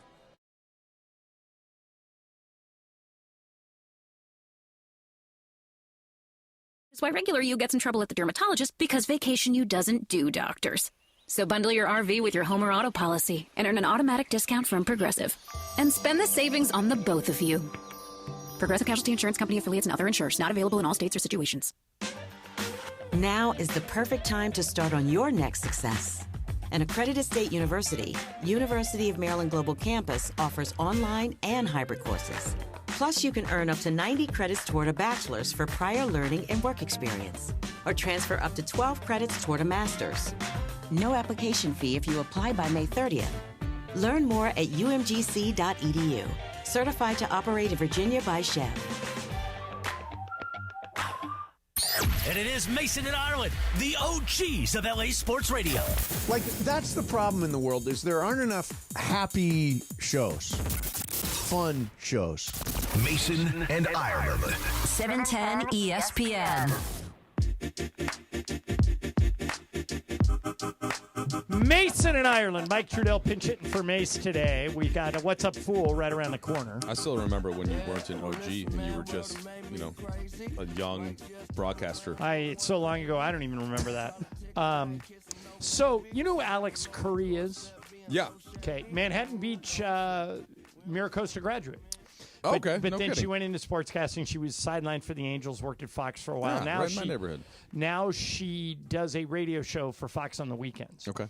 She asked a question the other day, and it made so much sense to me when she asked it that I wonder what the other side of it is. Here's the question. Why can't pregnant women drive in the carpool lane? Should they be able to? Laura, what do you think? I am so down for this. Me I'm too. not pregnant, but I look pregnant, so I can get away with it. I'm just saying. So can we please have this be a thing? Brian? That's a very good question. I've never thought of before. I've never thought of it before either until she asked it. I But would allow it's it. kind of a no-brainer, right? Mike, what's the other side? Is there one? I'm not giving you the anti-pregnant woman take. Right. No, I'm not. Well, your wife has given birth to 3 children. Yeah. You know what a pain in the rear it is to haul around a kid in your stomach? Well, no, and especially twins the first time around, right? Which my wife went through. So the only thing would sort of have to be like a, like a. So would be harder you'd to have to have a execute. sonogram with you, I guess, if you were early in your. Well, I mean, it's so you have to be showing well, no, maybe. so I have an electric vehicle, right? So you just get an Okay. electric vehicle sticker that you have to put on the side of your car, in theory, right? So if you're in the express lane or whatever, and then the cops either if they don't see, they can see the sticker. So we could just get like a pink or a blue sticker, if you're a boy or girl, or just whatever color you want, and just put the sticker on for the pregnant mom. And the sticker indicates that you could be in the express lane. Why not? Right. I can't think of who would oppose this, even politically. Like in politics today, everything's pretty polarized. Yeah, no party wants to be on the other This side is of one that of the one. rare things that I think both Republicans and Democrats would actually agree on. Brian, do you want to do the anti? Take? I don't even think there is an anti. Right. Radio Michael. Suggestion for, and you would know because you used to talk to him. Would Kevin Love be good on TV? Yes, actually. So Kevin Love has grown in infamy. Actually, well, maybe infamy is the wrong word, but he has grown based on all of the memes that he was sending around. Right. During this last season, especially with the Jimmy Butler stuff.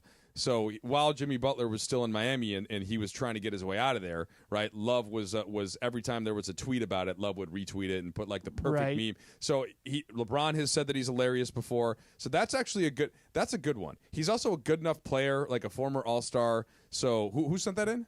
Radio Michael fan. Radio Michael fan. Who tweets us a lot on Twitter. That's a good one. So and by the way, my wife had sent in Kevin Garnett. Now, they actually tried KG on Inside the NBA. Do you remember that? Yeah, he's too, for lack of a better term, he's too honest. Well, I do think, though. So I think he would swear in the first episode. Here's the thing, though, because he does the podcast with Paul Pierce now, and clips of it are incredibly funny. They're great. I think that now that he's been in the media game a while longer and he's done this, I think I would like to see him have a second chance because he is hilarious. He's a great guy. The other player that's hilarious that I thought of, Jeff Teague. So Teague would cuss in the first 10 seconds. No, but he's more in that kind of like Jeff Teague, Nick Young, who are just clearly hilarious I mean, if guys. you're going to do that, you might as well put Lou Williams in there.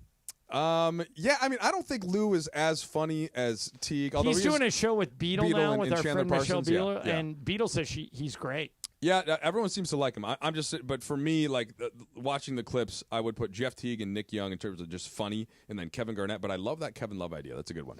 Yeah, which kind of came out of the woodwork. By the way, Andrew says Ireland, you can't do that pregnant woman in the carpool lane idea because every woman will say they're pregnant and there's no way to prove it. Yeah, there is. I mean, you would just have to have a sonogram that matches your. I mean, a lot of people would cheat. Yeah, and then you get the sticker, right? And but a lot of people drive solo in the carpool lane anyway. including me. If I'm late, I always do it, and if I get No, a he's ticket, I not. get a ticket. He's lying. No, he didn't. He's What? like saying it openly on the radio. I'm like, come on now, Ireland. No. But Kobe busted me wide open once on that. We were doing a scrum, and so like when I say a scrum, there's like 15 cameras around Kobe, and I'm in the front, and he goes, "Hey, John, did you notice me driving in today?" And I went, "No." And he goes, "Well, I noticed you driving solo in the carpool lane. 15 cameras are on." And I go, "My son wasn't with me?" He goes, "Nope, I looked. What's up with that?" I go, "I was late trying to get here to talk to you." He goes, "Well, you're busted. I saw you." The scrum breaks up. Everyone walks away, and he goes, "Hey, come here." He goes, "You know how I saw you?" I go, "No, I never noticed you." He goes, "I was right behind you doing the same thing." Well, I'm always in the carpool lane heading down because I'm always worried. And you somebody used to have my job. I'm incredibly worried that I'm gonna get there or something's gonna happen and I'm gonna miss the coach pregame press conference and where get in trouble. Yeah, where I'm not even in trouble, but just like that's part of the expectation. I got to ask the first question if I'm not there. So do you still have that like almost not late for school or late for a test or late for a big game or something? I'm sure most everyone can relate to this, like not wanting to be late to something. I am now 61 years old and I still have dreams that I overslept for a test. Yeah. I don't know. I'm sure that some psychiatrists could tell me what that means, but I still do. Yeah. I mean, and I haven't been to school in 40 years. Doesn't matter. But now that you're doing play-by-play, though, you don't have to be there until, what, like an hour before? So it depends. If it's a game during the week, I like to go to the arena early and do the last hour of Mason and Ireland, so I get there before even you do. I get there super early. I either take the first bus or take a cab. If it's on a weekend, I can take the last bus. By the way, JJ is always on the last bus whenever I take the last bus. He fluctuates. Sometimes he takes the middle bus with us, like the media bus, and then sometimes normally you and I are bus. on that middle bus on the same one. Yeah. All right, coming up next, What's Up, Fool? Brian will get some stuff in here. Laura's got some stuff for us. Mason and Ireland. There's somebody, Larry, says, how about you have to be at least 4 months pregnant to use the carpool lane? So then you'd be showing.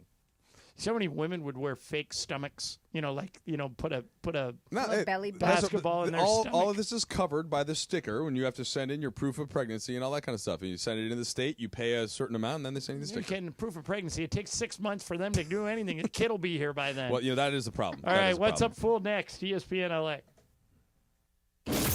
Travis Rogers and DeMarco Farr. Back tomorrow at 9 a.m. after Clinton and Friends. I understand he's a song and dance man. I get the soundtrack of my life, he's got a few in there. Does he? Oh, yeah, he's got a few. That's what we'll do today. We'll just play... No, we don't need to do that. No.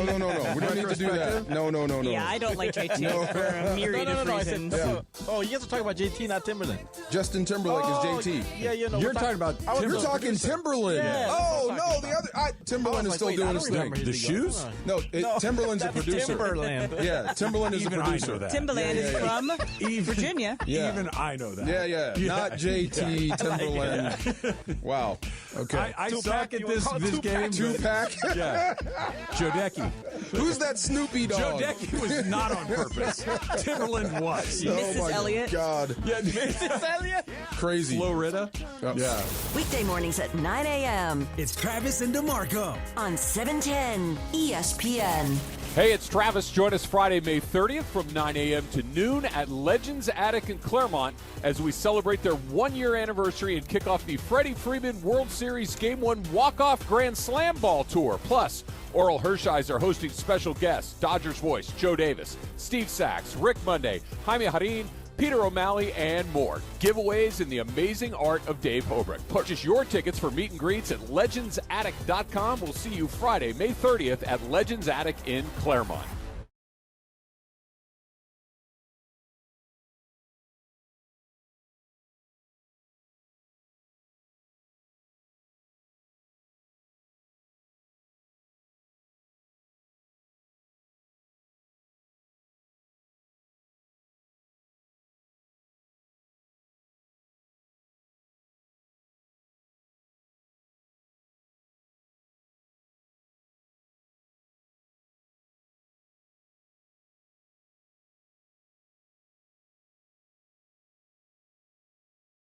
AFC Plus, hosted by Dave Denholm and Mario Ruiz. This is LAFC Plus. He's Mario Ruiz. I'm Dave Denholm. React to the latest match. Get ready for the upcoming game. Get exclusive interviews. Plus, a look around the rest of the MLS. This is what LA is about. Not just being in the big games, but also winning. New episodes of LAFC Plus drop weekly. Available everywhere you get your podcasts and on the ESPN LA app. When pain keeps you from doing what you love, Hoag Orthopedic Institute gets you back to you. We are ranked number 18 in the nation and number 1 in Orange County for orthopedic and spine care by U.S. News & World Report. From the surf to the green, our world-class doctors are there, which is why more Californians choose Hoag Orthopedic Institute for orthopedic and spine care more than any other hospital. At Hoag Orthopedic Institute, there is no one better at getting you back to you. Proudly founded by premier physicians in partnership with Hoag. Learn more at HoagOrthopedicInstitute.com. The playoffs are in full swing, and you can get in on all the action at ESPN Bet Sportsbook. Go from tracking the latest game-changing moments to placing bets in just a few taps. Right now, new customers can get $100 in bonus bets when you make your first $10 wager. Download the ESPN Bet Sportsbook app and sign up with promo code JOEQ, J-O-E-Q, to get started today. Must be 21 plus. Gambling problem? Call 1-800-GAMBLER. Terms and conditions apply. See app for details. Offer not available in New York. Find what you love, love what you find. A Total Wine and More. There's so much waiting for you. Spirits and beer, thousands of wines. Guides in the know and prices so low, it just might blow your mind. You're gonna find what you love and love what you find. With curbside pickup and delivery available, you'll always find what you love, only at Total Wine and More. Drink responsibly, B21. Mason and Ireland on LA's mega sports station. I'm going to come out with something right here. I don't work as hard as John Ireland and have no interest in it. Right now, more of Mason and Ireland on 710. What's Up, Fool is brought to you by Dos Hombres Mezcal. It's fate. It's friendship. It's mezcal. Dos Hombres. All right, guys. So I'll take the first one here. And I saw something on the internet that I wasn't sure if it was real because it looked super dope. The LA Sparks debuted a new courtside lounge for their home opener. Did you guys see the pictures for this? It was amazing. Very nice. It was like couches and everything. My question to you guys, do you see NBA teams or other teams adopting this style? Because it looks really cool for me. So the courtside club thing, right, we've seen in multiple sports now. Right. I'm trying to remember if it was the NFL that did it first or the NBA. I mean, I know there's some soccer teams that do it as well. I mean, I think about even like SoFi, John, all of like the field side suites, the Vikings, which we actually went to. You came with me in Minnesota. It was great. That was a new feature of their stadium, and there are NBA teams that have stuff like this. I mean, it does seem to be like an easier way to get all of your high-priced clientele services a little bit more quickly than having them have to like go up right to the main concourse, which you would have had to do even 10 years ago. So it seems like it's the VIP experience expanded. It seems like to me. Laura, it's all about what they can and cannot monetize. If people will pay for what you're describing, every team is going to start doing it because it's another revenue stream. It looks really cool. Yeah, it's, by the way, it's the same reason that when they built, and this is going back 25 years, when they built, back then it was called Staples Center, with 3 different levels of suites. Every time you see a new arena get built now, I guarantee you they'll have private suites and courtside clubs and everything else. It's just any way they can make more money, they'll do it. And I think all of stuff with stadiums and arenas, not all, but a lot, has to go back to Dr. Jerry Buss and give him credit for the Forum Club, naming the stadium. I'm so glad Dr. you brought Buss. this up. When Dr. Buss bought the Lakers in 1979, he said, I'm going to put fans on the court. I'm going to put actual seats on the court. Yep. And the league said, you can't do that. He goes, I'm doing it anyway. And he goes, you know what I'm doing next? I'm putting dancing girls on the court. And they said, you can't do that. It's the NBA. He goes, I'm doing it anyway. Now every team does those things. Complete visionary. And Dr. Buss doesn't get enough credit for that.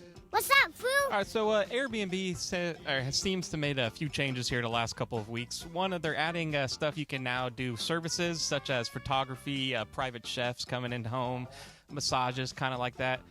there's another thing now. You can hang out with celebrities. So this is a new feature through Airbnb. They say you want to hang out with your favorite Olympian and compete against them in their sport. You could do that. They also advertise drinking espresso with Sabrina Carpenter. Okay. And their last one is grilling with Patrick Mahomes. So you can, kind of book this Airbnb experience of hanging out with celebrities. And it's a full day, full Sunday with Patrick Mahomes grilling, playing catch. They're going to make a fortune. That's what I'm saying. This is a pretty cool thing that Airbnb is doing. And is this something that you would be, hey, I'm going to Kansas City. I'm going to book this Patrick Mahomes forget experience. that. How about the John Ireland, Mike Trudell experience? There we go. Well, you can come watch a game with us. If you're willing to cut us a check, we'll do anything you want. Let me make sure that I understand this, Brian. So let's say I'm going to take a trip home to Minnesota, right, to see some family this summer. And I go on Airbnb, I put in my house, and I have an add-on for John Ireland will come by and hang out with you. He'll play beer pong with you, right, for 2 hours or whatever, and he'll have sports trivia questions for you, and he'll show you his golf swing, whatever. So I just would add that on to my Airbnb to essentially to charge a premium. Is that what would happen? Yes, to my understanding, yes. So these are, it's almost like It's booking a kinda ticket to their or event. even more like that. You occasionally will do that game when you're hosting Game of Games where you say Cameo. Higher, lower. This is kind of like in-person Cameo. Right. Yes. Right. You're paying to hang out with them. Yeah. Now, or here on a better yet, I'll use Ireland's house, but then I'll get Michael Thompson to come by. I'll get James Worthy to come by, and then I can just add more and more. Golf experience. I'll pay them a very small fee. I mean, James really just likes to talk to my kids, so I'll let him hang out Brian, with Riggs for a little bit. I think it's going to be a big hit. All right, I'm in. I'll be surprised if that does not work. Let's put it that way. And if you want to use me or John for your house, get in contact with us. Invite us. Sure. What's up, fool? Let this be your ad here. All right, guys. I saw this tweet that said that AJ Brown is not happy with the current haircut prices in the country. He said, haircut prices are crazy nowadays. I used to pay like $20 for a cut. So clearly, I'm not a guy, and I don't know what you guys pay for your haircuts. But as women, the bottom line for a haircut, like a basic haircut, was like $65 to $75. So $20 is a steal. What are you guys paying for haircuts right now? I'm going to text my son because my son, I've had the same girl cutting my hair forever. Mm-hmm. And I think she charges like $65, but I'm not breaking up with her because she's cut my hair forever. My son, though, goes to Supercuts. Mm-hmm. I'm going to find out what the price is. It's probably $30. What, something like that. Where do you get your hair cut in the same place all the time? I go to different places. So actually, when I was doing the show with Michael, I had a Sport Clips deal. Right. So I would get free haircuts, but since I go, I know it's like between $30 and $40, basically, depending on what level you get. If you go to just a random barber shop, for somebody like you and me, that's simple, right? You're just you're going short in the sides, you're taking a little bit off the top.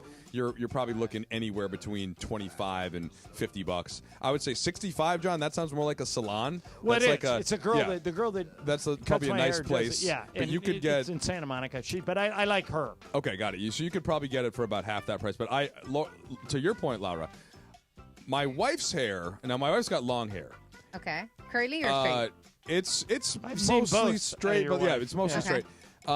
Her hair is 4 times the amount, right, Yeah. to get cut than mine. And not only that, but then you to get it styled and maybe you get it colored to some degree. But this is to me the same as if you go to anywhere, Target or Sephora, a men's product relative to a women's I product. was just gonna say, it's not even close. Laura, if you and makeup that's for my wife versus I don't really wear makeup, but it's so anything the premium that women have to pay for everything like this is insane. Like if you and I, Laura, both together went to, is Macy's still open? I think it is. Yeah, Macy's.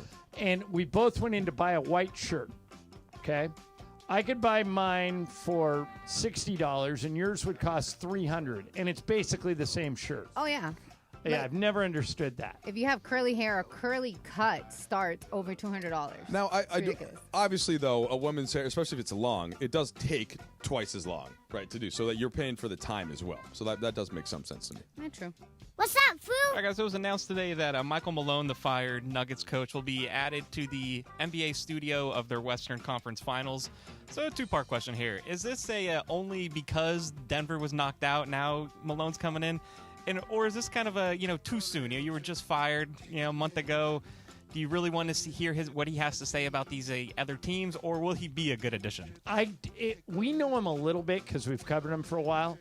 I think one of the reasons he got fired is he was a screamer. He was a my way or the highway guy, and I don't think those guys work anymore. But I've heard it, and so have you, been in a lot of his media sessions, and he actually has some interesting things to say. I think he might be good. Yeah, so Malone, to me, is amongst the coaches with the least level of filter. So, like, he will say what he thinks. Sometimes that can be at his own expense with his players, perhaps, but I do think that's good for television. So in this case, Brian, I think it's probably a good idea that he does this. I also think, John and I know a lot of the ex-coaches, a lot of coaches that had a job for a year and then don't, and often I think this comes somewhat from their agents, but if they want to get another job, the big thing with the agents is like, hey, let's keep you present, right? Let's keep your face out there. Work for Thibodeau. He went to work for ESPN after he got fired in Minnesota, and then next thing you know, he's the Knicks coach. I mean, most coaches do this, right? And so this isn't, and it's a check as well. Not that they need it. Like in this case, I think Malone just signed an extension, right? So they owe him probably, who knows? They got to pay him for a while. $5 and $10 million a year for the next several. But so make a little TV money. That doesn't prohibit you from making TV money. It means that if you go get a next contract. So short answer, yes. I just hope that he is as honest as he is at his press conferences, and I don't see why he wouldn't be. I'll say this. LeBron loves him. I think he was an assistant in Cleveland when LeBron was a rookie or a first-year player, and LeBron thinks the world of him. So he might be good.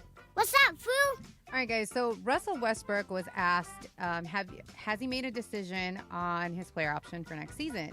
He looked at the watch and asked the reporter, what are you wearing tomorrow? And she said, I don't know. He goes, exactly, and walks off.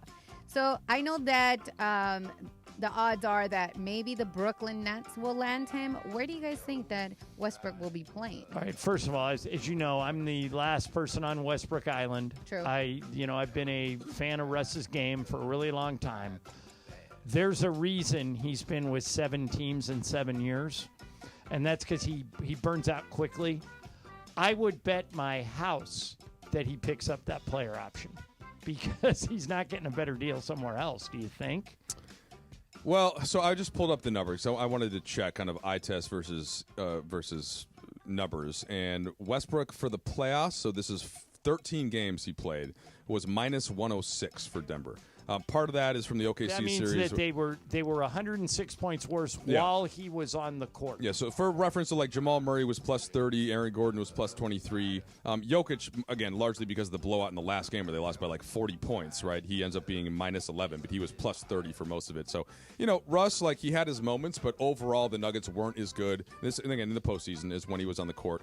But it seems like there's always another team that has wanted to take a chance on him. In this case, it was the Clippers, and then it was Denver, and so could there be another team? But I don't think he's going to get more than a vet min. So do you know what the player option is? How much money it is? It would have to be at least the mini mid if it's a player option because he wouldn't really need it for a vet min. But it might be. I can look that up real quick. The one thing about Russ is, and he actually admitted this about a week ago, when you bring Russ in, you get the full Russell Westbrook experience. Sometimes it's a turnover. Sometimes it's an air ball. Sometimes he'll surprise you by getting 3 threes in a row. Sometimes he fouls out.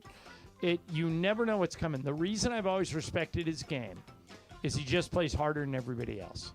Like Mason jokes, I always say the same thing. 100 miles an hour with his hair on fire. And I think if you're going to pay money or you're going to invest 3 hours of your life in an NBA game, you want everybody to play that way. So, I hope he's still in the league next year, but I think he will because he's going to pick up that player option. Well, it was 3.3 this year. Next year, 3.4. So I think that's just above the vet minimum. So yeah, I wouldn't be surprised if he picked it up. And it does seem like he enjoys playing with Jokic, and who wouldn't? So it would make some sense for him to just pick it up. All right, Brian, you got one more? What's that, yeah, I got one more good one for you here. So we have reached the end. This is the last week of Around the Horn. 23 years. So I've been watching Around the Horn since I was practically 7 years old. Right. Grew up on the show, about 5,000 episodes. Is this going to be one of ESPN's, like when I think of, ESPN kind of shows, it's PTI, it's Around the Horn right there. Is this going to be missed by ESPN? Like big hole in the show? The thing I can't figure out, and I asked Sedano, who's been on about 1,000 of those shows, Ramona has too. I asked them both, why is Around the Horn being canceled? And no one had an answer. it must be one of the new people in charge doesn't like it, or it's financial. That for some reason, like they're moving out of LA this week. The LA broadcast studio is closing.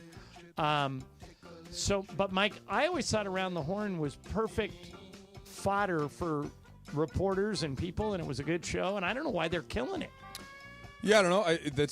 I know check up on ratings and things like that, and if they're going to put something on live TV versus on the app or whatever. But I always thought pretty fondly of it. Like what I liked about it was that it put different journalists and gave them kind of a different platform for different parts of the country, which of course when it started was not common. So you could actually go and hear from somebody at the Denver Post or the LA Times. This goes back to like Woody Page and Plaschke.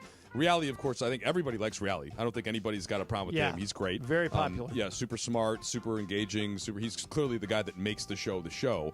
But to me, like actually being able to go to the source material on a topic and not just having to be like a generalist, which even the PTI, like Kornheiser and Wilbon are great. John, you know this better than most. It's not easy to know a lot about everything. Okay, even for this show, you have to be in LA. You have to follow everything, and it's tough to do that. So when you can get a little bit closer and then go and have a host that's able to ping around, I do think there's value in that. Now, more shows do that now, so maybe it's a little bit less essential. But I do think that it had a great run for that reason. All right, that's it for What's Up, Fool. By the way, Laura just forwarded this to me from the Dodgers. They have activated Teoscar Hernandez and sent James Outman back to Oklahoma good City. News. That was predictable. And Edmund just back, so all right, starting to get some healthy bats at least. Now they need some healthy arms. They got to get some pitchers going in there. All right, you guys know I love conspiracy theories. Got another one. Share it with you next. Trudell and for Mason in Ireland, ESPN LA. All right, you can celebrate 1 year of Legends Attic with Travis and DeMarco live on May 30th. Iconic legends like Steve Sachs. I believe there's a poster of him in Ireland's house.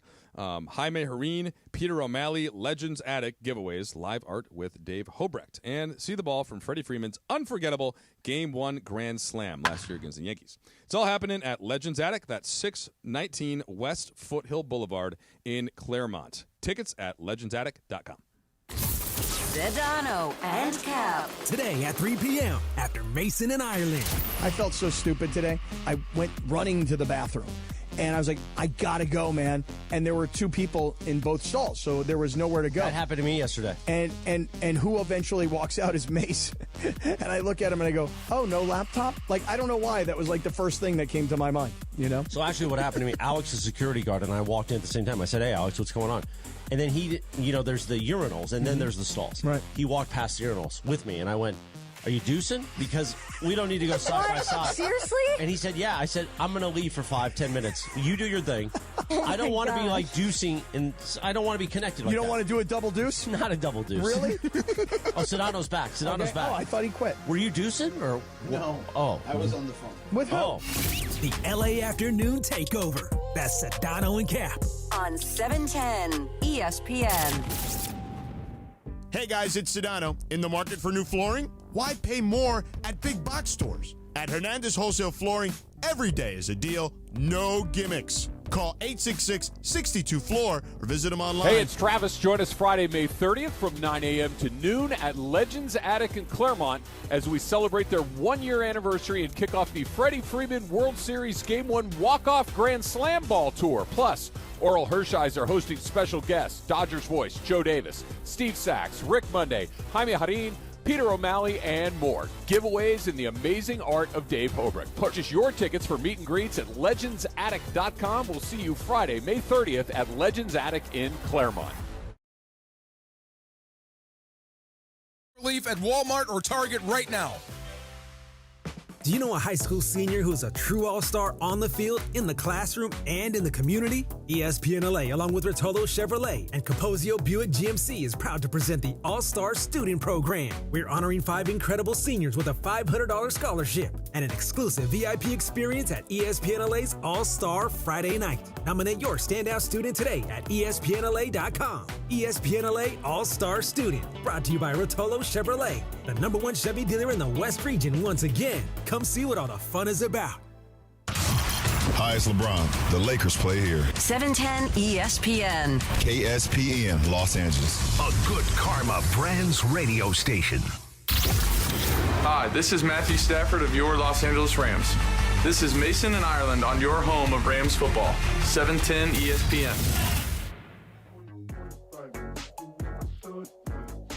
All right, Mason and Ireland. Mike Trudell, nice enough to fill in for Mace today. And Mike, last week, a lot of talk that the NBA draft lottery is fixed. Cooper Flag ends up in Dallas. LeBron made a joke about it, said, yeah, I ended up in my hometown. Derrick Rose ended up in his hometown. And I have tried to explain to people, and I love conspiracy theories. I always have. I've tried to explain to people there is no way the draft lottery's fixed. It would have been exposed by now. You've actually covered a bunch of NBA drafts. Do you think there's a chance that the NBA draft lottery is fixed? That Patrick Ewing had a frozen envelope, David Stern sent him to the Knicks, that all these Cleveland, after they lose LeBron, gets the number one pick the next year. Dallas, after they lose Luka, gets the number one pick next year. Anything to it? I mean, I'm going to give you the answer that I truly believe and is not fun or sexy at all. And no, of course it's not. I mean, do you know how many parties are involved and how many disparate interests there are? So the NBA, first of all, the NBA itself and Adam Silver works for the 30 owners of independent teams. Right. There's no consensus, okay? There's no consensus that that if Dallas gets this pick, that would somehow help the NBA more. In fact, I think it was the opposite. Most of the texts that I got on that day from around the league were sort of like, wait a second, what wasn't this supposed to go the other way? Like, why would Dallas be rewarded in that case for they didn't even for really, ineptitude? And yeah. Well, that depending on how you look at it, that's what people around the league may have felt about it. So I didn't see that connection at all. And like, I think that it would have been better for the league if Cooper Flag were able to go somewhere where he could lift up one of the franchises that was in need, whether that be a Charlotte or a Washington or even a team like Portland that's got a lot of nice young pieces, but maybe that puts them over the top. And, John, especially with the imbalance in the West and the East, and we'll see what happens with Giannis if he ends up going anywhere or staying in Milwaukee. Like, the rich just keep getting richer here in the West and Dallas. So I didn't buy into that for a second. I understand it, but to me it's kind of like if you're watching your team, and let's say it's this year and it's the Lakers. And in fact, you yourself texted me the other day. Right? Remember the Josh Giddey game winner in Chicago? Right.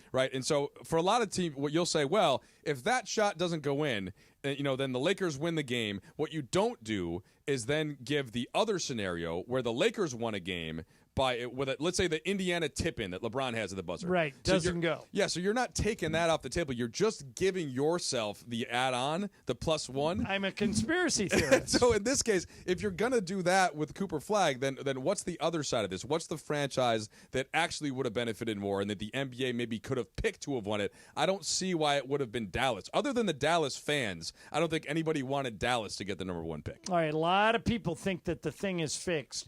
And this could change your mind. I'll play it, and you can tell me. Oh, you've got evidence? Shaq, over the weekend, was on a podcast with a girl named Ashley Neville. He says, you won't believe what David Stern told him right before the draft in 1992. In 1992, I think the draft was in June or something, I meet Mr. Stern in March. And he says to me, hey, know who you are. Can't wait for you to come to the NBA. Then he pulls me to the side. You want to play where it's cold or where it's hot? He asked me that. Yeah, he did. He asked me that, and I was like, hot. And he smiled, and I smiled. And then a couple of days later, they had the draft thing, and, the talk down true, like, oh, it's rid of new one. Ding, ding, ding, ding, ding. So I don't want to use the word conspiracy theory, but it's very interesting. Change your mind at all. Me, it's just making. Hi, Randy. You were getting ready, trying to find something to say to you. I very well might say, hey. Dad, who came 3 years later out of high school. Charlotte, you could argue it's kind of, a in the middle from a temperature standpoint, but it's not cold. They did have the second pick that year. I'm just trying to think, like, conspiracy theory-wise, though. in this case, Shaq, Orlando. Yes, it's an up and coming, newer. It's not like a huge media market. It's not like there's anything else that had gone on there before. So any franchise you can make an argument for benefiting from having a Shaq there. It's not. It's harder for me to have everybody in the NBA world agreeing on where one player would go. Now, of course, that's a little different. I get the LeBron one. I get the Derrick Rose one. In the LeBron case, the Cavs, I think, had the best odds. So that's one thing. In the Bulls case, they had the same odds as Dallas this year, basically. It was like 1.9%. Right. But most of the other years, John, this has not happened. Most of the other years, it's been closer to chalk. And the thing that I took out of it more than anything else was just all of the teams that were kind of, racing to the bottom to then not have the payoff of that by having a top pick in the case of Utah, for example. Now, that's one thing to say at the draft, but and this is kind of somewhat related, John. I just saw this. The average draft position, or not even the average, but the 20 starters on the 4 conference finalists, guess 1 through 30. What is the average draft pick average for the 20 starters on the 4 conference finalists? What would you say? So this, of course, the Knicks, the Pacers, the Thunder, and the Wolves. So you got number 1 like Anthony Edwards. You got Shea at number 11. You got Chet at number 2. So average then you've got the 4 teams. Then you've got some undrafted guys. But yeah, what do you think? I actually think it's pretty high. I think it's going to be like 30. Okay, so that would be last though. You're saying the average is so including second round. You're trying to give. Yeah. Okay, so it's 19. Okay. Okay, but still, so like you can, you have to have a star, no doubt, and most of the stars are in the top 5 still, even to this day. But Tyrese Halliburton was outside of that. Jalen Brunson was outside of that. Right, like those outside are the best. of 19. Well, no, I'm just saying outside of the top 5. Like neither. No, Jalen Brunson was Giannis was 30? 14. Well, but Giannis was at least a lottery pick. Jalen Brunson was a second-round pick. Yeah, Jalen Brunson was either 30 or 32, I want to say. I think it was a second-round pick. Halliburton got passed up by a lot of teams. Like the rest of so Minnesota, then they have the most talent. They've got 1, 4, 7, 28, and 27. The Thunder are 2, 11, 12, 43, and undrafted.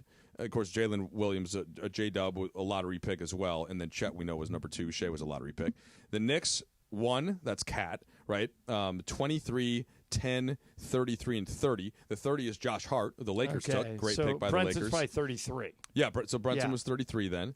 And then you've got the Pacers are, 12th, 14th, 11th, 27th, and 31st. So not one top 10 pick on the Pacers. And so, this is part, you asked me a question earlier about the NBA and the standings and regular season or not. And depth and sort of like system, these things are in health are mattering a little bit more than just this is the team that has 3, top 10 guys on it. All right, speaking of the NBA, one NBA player thinks his team was screwed by scheduling. We'll tell you who that is. And in the NFL, the Tampa Bay Buccaneers are trying something at their training camp that, if it works, might change the game forever. We'll tell you what it is. Wow. Mike Trudell in for Mason and Ireland, ESPN LA. Looking for all things black and Hey, gold. guys, double down with me in my first ever $10,000 blackjack tournament. It's going to happen on June 6th at the Bicycle Casino. You know it, the Park West Bicycle Casino, 888 Bicycle Casino Drive in Bell Gardens. Here's what we're going to do. We're going to have a live broadcast from 3 to 6. But when you walk in, I want you to say, double down with Cappy. You go to the Players Reward Desk, and you get your free entry into the tournament, which is going to start at 7 o'clock that night. Remember, Cappy is going to get you a free entry into the tournament, which you're going to need to get because I'm telling you, this thing's going to fill up real fast. Live radio, real cards, big prizes, very limited seats. So lock yours in now. RSVP for more information for all the details on the tournament at ESPNLA.com. Yeah, here's the scenario. Your home is flooded and the damage is severe. Now it feels like your insurance company is turning on you. They won't approve a replacement living arrangement, and the adjuster leaves you in the lurch. Take a breath and call Avner Gatt, one of Southern California's largest public adjuster firms. Avner Gatt knows how to fight back when your insurance company makes you feel like a criminal, leaving you with no hope of getting into your home and getting it all back together. With decades of experience and a passion for helping people, Avner and his family take the call themselves. So whether you have a toilet overflow, a broken water line, a burst supply line, a broken fire sprinkler, whatever the water damage is, you call Avner Gat today at 818-917-5256, or you go to avnergat.com. It's 818-917-5256 or avnergat.com. You call, Avner answers, he says hello. Your claim is our game, avnergat.com. NextGen is the official AC, heating, plumbing, and electrical company of SoCal sports fans. And for a limited time, NextGen is offering $500 off any whole home water purification system. You may not know it, but our water here in SoCal contains pesticides, lead, forever chemicals, chlorine, and more. Call 833-3-NEXTGen. That's 833-3-NEXGEN. CSLB number 1011173. NextGen, here for you now and for years to come. NEXGEN. Call 833-3-NEXTGen.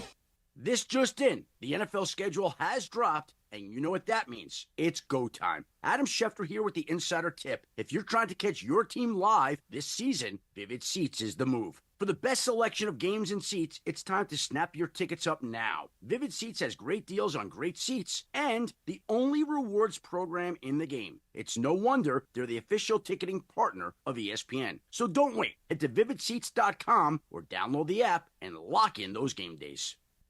If Twisted Tea Hard Iced Tea was your best friend, it would be the kind of friend that starts an impromptu dance party in the supermarket aisle that turns into an all-day pool party rager in your place, and you don't even own a pool. Twisted Tea Hard Iced Tea turns any day into a legendary adventure. It's smooth and refreshing real iced tea with just the right kick of alcohol. Twisted Tea Hard Iced Tea. Keep it twisted. Twisted Tea Brewing Company, Cincinnati, Ohio. Please drink responsibly. Mason and Ireland on LA's mega sports station. Oh my, am I really on Mason and Ireland show? Yes. This is a great moment. Hey. Right now, more of Mason and Ireland on 710. Today it's Mike Trudell in Ireland. As Mace is, I know you're shocked. He's on vacation over in Hawaii, sitting on a beach. Mike, I have argued for a long time that the NBA should change the way it's scheduled. But for John Ireland to argue is one thing. For an actual NBA player to argue is another. Aaron Gordon says, and as you probably know, the Thunder eliminated the Nuggets yesterday in Game 7 of that best-of-7 series. Gordon feels like the Nuggets were screwed when the NBA played Game 3 on a Friday night and Game 4 Sunday day. He thinks those games are too close together. Here's Aaron Gordon from the Nuggets. Health is a lot, you know. I would really, really appreciate it if there were a couple of days in between games in the playoffs instead of every other day, regardless if you go 7 games. And I understand if you do your work early and you get first seed, then you can have some time off. But I think the days in between games, not just off day and a travel day, but a travel day and a recovery day, just two days. I think the product of the game would be a lot better. I think there'd be just a better product on the floor, just to give all these professional athletes just one more day of rest, and you would see a higher level of basketball, probably less blowouts. All right, Mike. So that's his argument. My argument is take it a step further. Eliminate all back-to-backs. No back-to-backs ever. In other words, take the preseason, which you and I did 6 games last year, and eliminate it. All right? I don't think there should be preseason in the NFL. I don't think there should be preseason in the NBA. I don't think you need it. You don't have it in college football. Take those days that you make up, start the NBA season earlier, 0 back-to-backs, and that's piggybacking on his point. You'd see fewer injuries, more stars would play. What say you? Oh, man, this is a conversation that we've had in multiple ways about the schedule over recent years. And, of course, the league has been trying to do things like this, and the schedule is more forgiving than it used to be. I agree. So that's one thing. And I believe when I started, I think the Lakers may have played 8 preseason games. I think instead so. of 6, so they've already shortened it a little bit. And some teams only play 3. You have to play at least 3 right now. You can play as many as 6. So there are two bigger arguments to this. One, in terms of the season length overall. like I do get the argument that there are too many games relative to how fast and explosive the game is relative to 20 years ago. Right. And I do get all that. I also, though, see the flip side in which injuries have not gone down from when players have played like fewer back-to-backs. So they're still getting injured. They're still sitting games. So it doesn't necessarily. You don't think that adjusting the schedule would necessarily fix the problem? I mean, not necessarily, right? Because then it's, and even if there's the 65 game limit, which I do think has helped in terms of having stars play more. But guys are still getting hurt, and then some guys like Tyrese Halliburton famously last year kind of played hurt to get to the 65 game limit so that he could try to get the All-NBA and then contractually, et cetera. So I think that if you could tell the players and owners and et cetera that the money was going to be the same if there were fewer games, then maybe that's a conversation that you have. But of course you can't replicate the gate revenue that you're going to get. Okay, so you took me where right? I wanted to go eventually. I brought this up with Jeannie Buss a long time ago, maybe 10 years ago, and she said there are two problems with your plan. Mm-hmm. She said the first one is, she said, every team makes money on those preseason games, and your salary and most of the players' salaries and everybody else's salary is figured out based on how much money we bring in. So you can eliminate those 6 preseason games if you're willing to take a pay cut. Mm-hmm. Yeah, which no one wants to do. The players don't want to do it. You don't want to do it. No one who works for me wants to do it. And I sympathize with her point. But her second point was even harder to refute. And it was this. She said, the other thing I like about preseason is that I see tons of faces and fans that I would never see otherwise. She said, for example, millions of Laker fans in Las Vegas.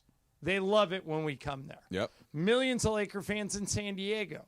They love it when we come there. Palm Springs. Anaheim. We used to go to Bakersfield. This year we did a one-game. Hawaii. Yeah. This year we did a one-game trip to Milwaukee, which didn't make a lot of sense, but that's not what she's talking about. Yeah, I think that was a give and take, right? Because the Bucks came here. Yeah. Yeah.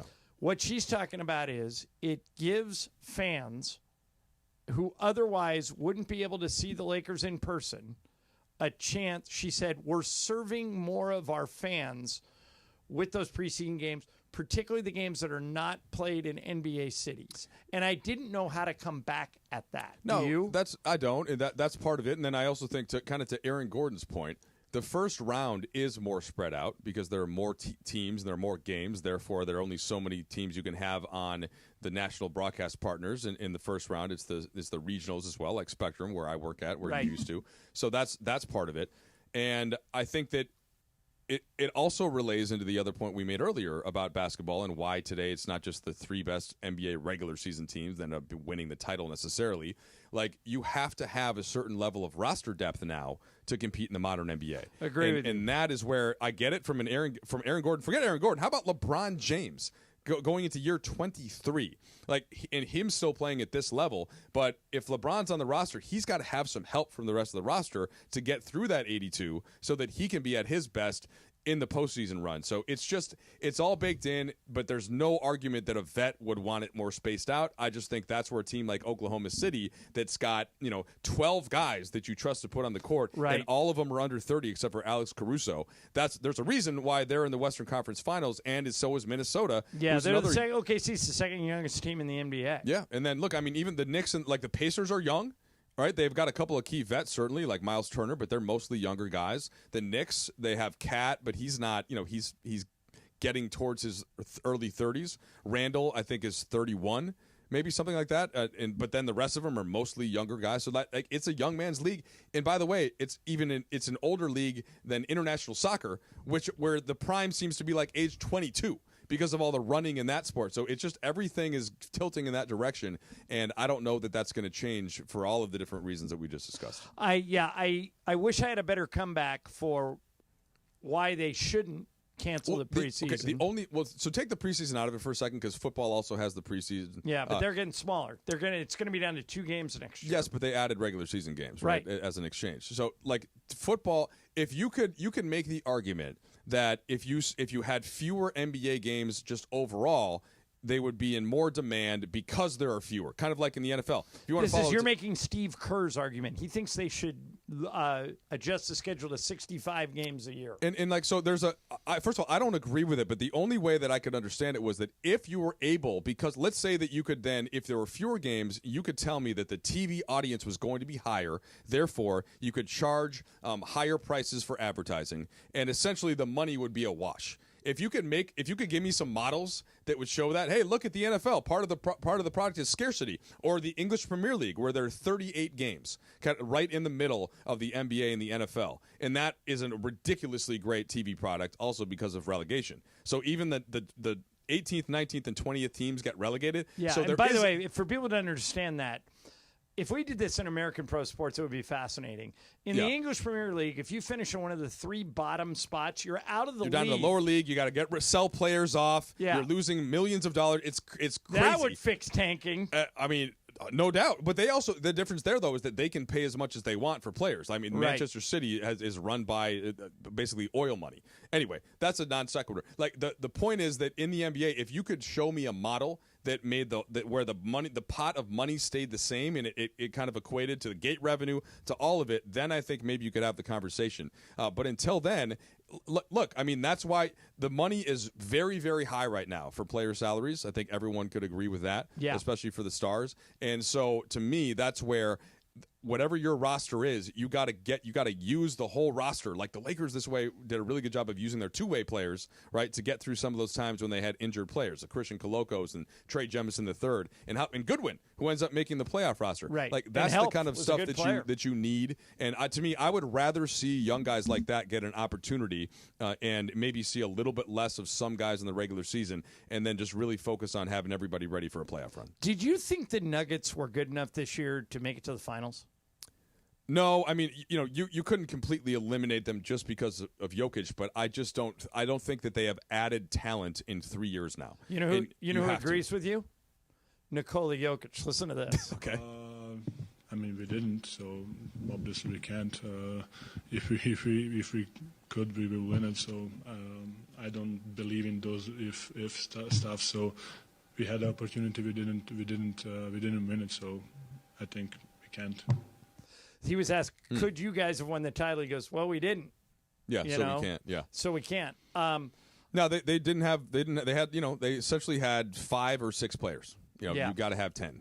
And you play 8, but you have to have 9 and 10 to replace 7 and 8 if something happens or they're cold that night. Right. And this is part of the difficulty, though, John, of the current system, where if you win a title, it means you have 3 great players, or at least 2 great players and 1 really good one. Right. Okay. Then if those guys, they're going to then, even if they're on rookie deals, you're eventually going to have to pay them. And then how do you bring in supporting talent? Well, you have the mid-level exception every other year, or you have the biannual. You have the draft, but a lot of times because you're making a run, you've traded those picks. Yeah, so it's tough to stay on top. What you're explaining is also why it's so dangerous to go over the second apron. Look in Phoenix. Mm-hmm. They spent so much money on their stars, they didn't have any money left over, and they just cratered. And Boston's going to go into the same thing this year. So if they don't make significant moves, they're going to be an over second apron team next year. So that could cost them Drew Holiday. It could cost them Porzingis. It could cost them both. It could cost them. Maybe they think, all right, Jaylen Brown's going to get paid $60+ million moving forward. Now's the time, since Tatum's going to be out next year. Could they flip him to a Houston, right, or to an OKC or to a San Antonio, one of these teams that has all these picks, and get younger and spread that money out? Like, so that's what these teams are going to have to consider.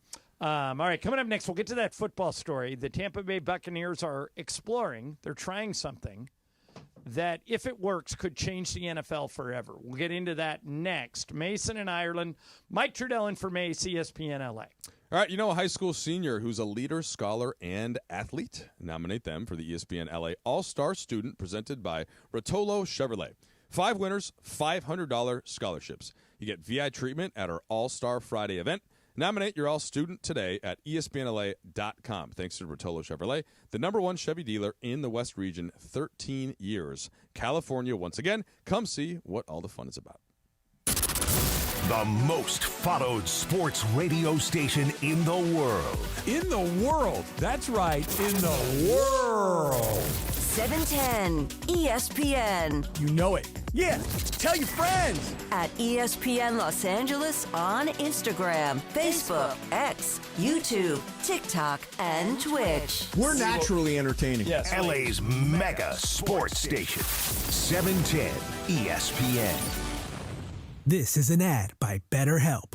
BetterHelp recently surveyed over 16,000 people and found that while 75% of people believe it's wise to seek support, only 27% of Americans are in therapy, and people stay silent to avoid being judged. At BetterHelp, they have over 10 years of experience matching you with the right therapist. We're all better with help. Visit BetterHelp.com/timeout today for 10% off your first month. That's BetterHelp.com/timeout. Inheriting a home can be overwhelming.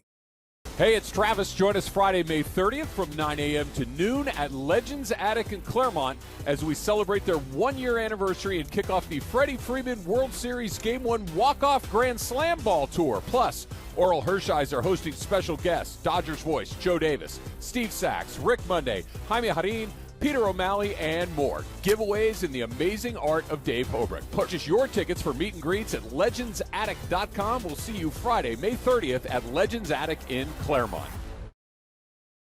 Reason for selling. Call Sellers Advantage today at 888-390-AS-IS, 888-390-AS-IS, 888-390-2747, or use the website sellersadvantage.com for your free, no obligation cash offer. Sellersadvantage.com. DRE number 01961658. Don't worry, sell happy with Seller's Advantage. All right, listen up. Whether you're out for a walk, hitting the gym, or just tackling your day, in this LA heat, chafing is no joke. Take my word for it. That's why you need Highlands Chafing Relief. This stuff is a game changer. Goes on like a cream, dries like a powder, and stays put even through sweat and water. No greasy mess, just all-day protection. If you've already got some chafing, Highlands soothes it fast with aloe, shea butter, and tea tree oil. Don't let chafing slow you down. Grab Highlands Chafing Relief at Walmart or Target right now. The playoffs are in full swing, and you can get in on all the action at ESPN Bet Sportsbook. Go from tracking the latest game-changing moments to placing bets in just a few taps. Right now, new customers can get $100 in bonus bets when you make your first $10 wager. Download the ESPN Bet Sportsbook app and sign up with promo code JOEQ. That's JOEQ to get started today. Must be 21 plus. Gambling problem? Call 1-800-GAMBLER. Terms and conditions apply. See app for details. Offer not available in New York. It's time to make your yard the best on the block with Memorial Day savings at the Home Depot. Start by keeping the weeds at bay with Earthgrow mulch, now 4 for $10. Then keep your garden thriving with Miracle-Gro garden soil, now on special buy, 4 for $10. Give your neighbors yard envy all summer long with Memorial Day savings going on now at the Home Depot. Mason and Ireland on 710. I mean, would you rather have good life or sex? Good sex. Good life, good sex. Well, I got both. There you go. That's Good the correct for you, answer. Johnny I. More of Mason and Ireland right now.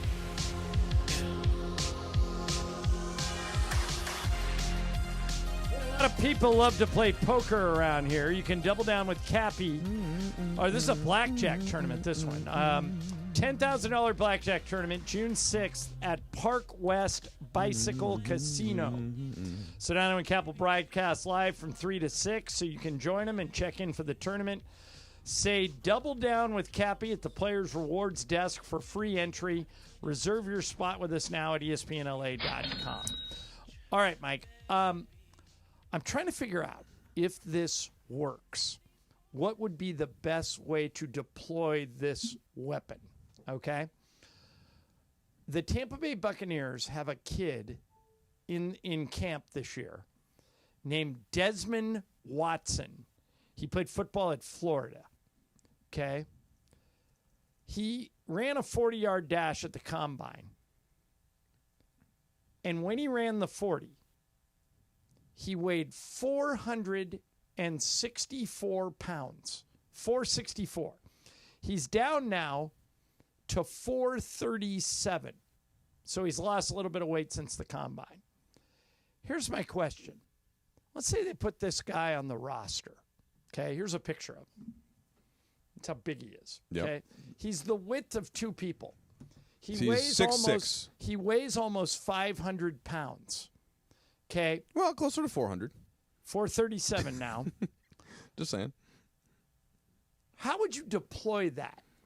Like, for example, 4th and inches. No, I mean, you have him do a QB sneak? No, Do you have him hike the ball? Do you put him on the defensive line to can the center? He's a nose tackle. Like that's what he does. He is out there because you cannot move him.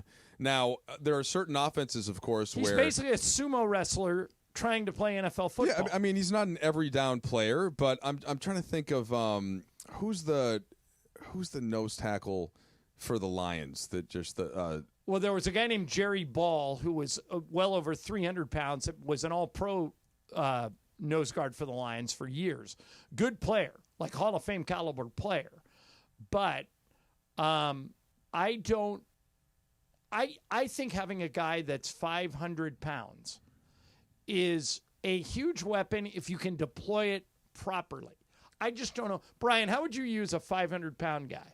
450. I think this is the anti-tush push. This guy could be the guy, one man himself. Yeah, so if you were stop that. That's a good point. If you were going to do the tush push, put this guy over the lineman that Jalen Hurts is coming behind. Couldn't he just blow up the tush push? Well, I mean, I guess, but I the player I was thinking of, by the way, was Penei Sewell. Now the difference is he's an offensive tackle, and he just mows everyone down in front of him. He's American Samoa guy, 6'5", 340, giant dude. Went to Oregon, but he's more of like he's an athlete, so that's 100-pound difference, and he's huge already. So add 100 to that, but I still think just like on certain plays, like 4th and 1, where the other team is trying to do the tush push, right? Like that's who you're lining up right in the middle. And there have been many giant nose tackles over the years in a much different way from like how you might deploy Aaron Donald in the middle of the line at times, where he's just so damn strong, but he can also move side to side. So my guess is that you're not getting the best lateral movement out of Desmond Watson, but and he might not even make the team. But look, at the same time, John. So he's what is he? 21-year-old kid, right? He's born in 2002 or 2003, right? So in this case, you give him camp, and maybe he drops another 10 pounds. Maybe by you get him in the weight room with NFL professionals, with a diet and everything like that, and maybe you shave off another 10 pounds, and all of a sudden you've got this giant who maybe his feet are a little quicker than you think. So like he did. It's not like he played at Florida. It's not like he played at some university that you never heard of and couldn't get on the field. So I see the risk reward here for the Bucs. It'll be fascinating if they're able to push this through. I think it'll be. I mean, it just seems to me that would be Refrigerator Perry was 300 pounds. This guy's 137 pounds bigger. Yeah, the whole league though has gotten bigger, right? And just basically society, and especially in America, we continue to grow. I get it. He's pushing the boundaries some, but I'm not giving up on him. All right, so Dodgers Diamondbacks tonight. The Dodgers got swept over the weekend by the Angels. And, Mike, the main reason is they're running out of pitchers. They now add Tony Gonsolin and Kirby Yates to the guys who have been hurt this year. And it just seems to me, like, for example, I made a bet with Travis at the start of the season. Travis says the Dodgers are going to win another World Series back-to-back. I said, how sure are you? He said, almost positive. I said, you give me the field, because I think Dodger fans are overconfident sometimes. Mm-hmm. You give me the field, I'll give you the Dodgers. If Travis wins, I have to do his show and then hang around and do mine, and vice versa if the Dodgers don't win it. What side of that bet would you want? Well, will you have slept the night before or not? Probably not. Okay, I never do. So 6 or 8 hours. That's a little tougher. No, I think that. So I do think the Dodgers are the best team. If I had to pick one team, I would favor them in any series against any team. But no, of course you take the field. There are plenty of other. Well, really nobody's repeated since the Yankees 25 years ago, and a lot of it just ends up coming down to injury luck. It's just that the Dodgers have more room for error in their injury luck because they're able to take more risks. I was saying this the other day on Sonato and Cap. Like, George was asking me, or maybe it was Cappy. Cappy was asking me, hey, like, what's going on with the Dodgers? The injuries, is something going on with the training staff? So I put a couple of feelers out, and it's what I got back to. It got back to me, John. They actually have an excellent training staff.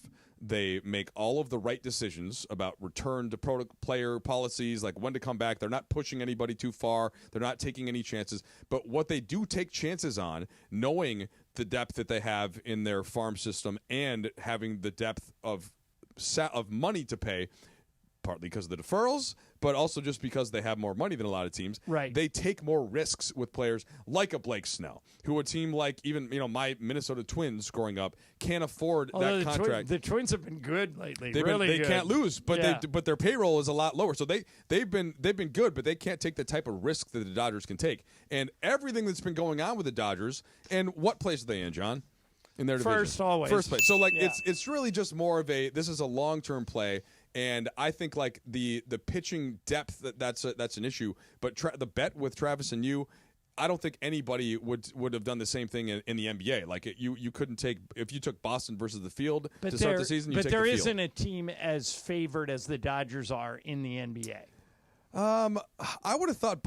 I wouldn't have thought that it was too dissimilar, like in what the odds were to start the season. Just because you've got the Yankees, you've got the Mets with Soto, you've got the Padres there. The Diamondbacks are always good. The Braves will have a bounce back year. Like you've got enough credible teams where if you're not healthy, which is of course the main concern for the Dodgers, if they don't get Snell and Gonsolin and everybody really going, like that to me would be what could ultimately stop them. But then maybe they still win because they can just hit. So I'm pro Dodgers, but I'll take the field. If the playoffs started today, let's assume everyone's healthy, you would probably throw Yamamoto game 1, and then I think Glasnow or Snell? Snell 2, Glasnow 3. Yeah.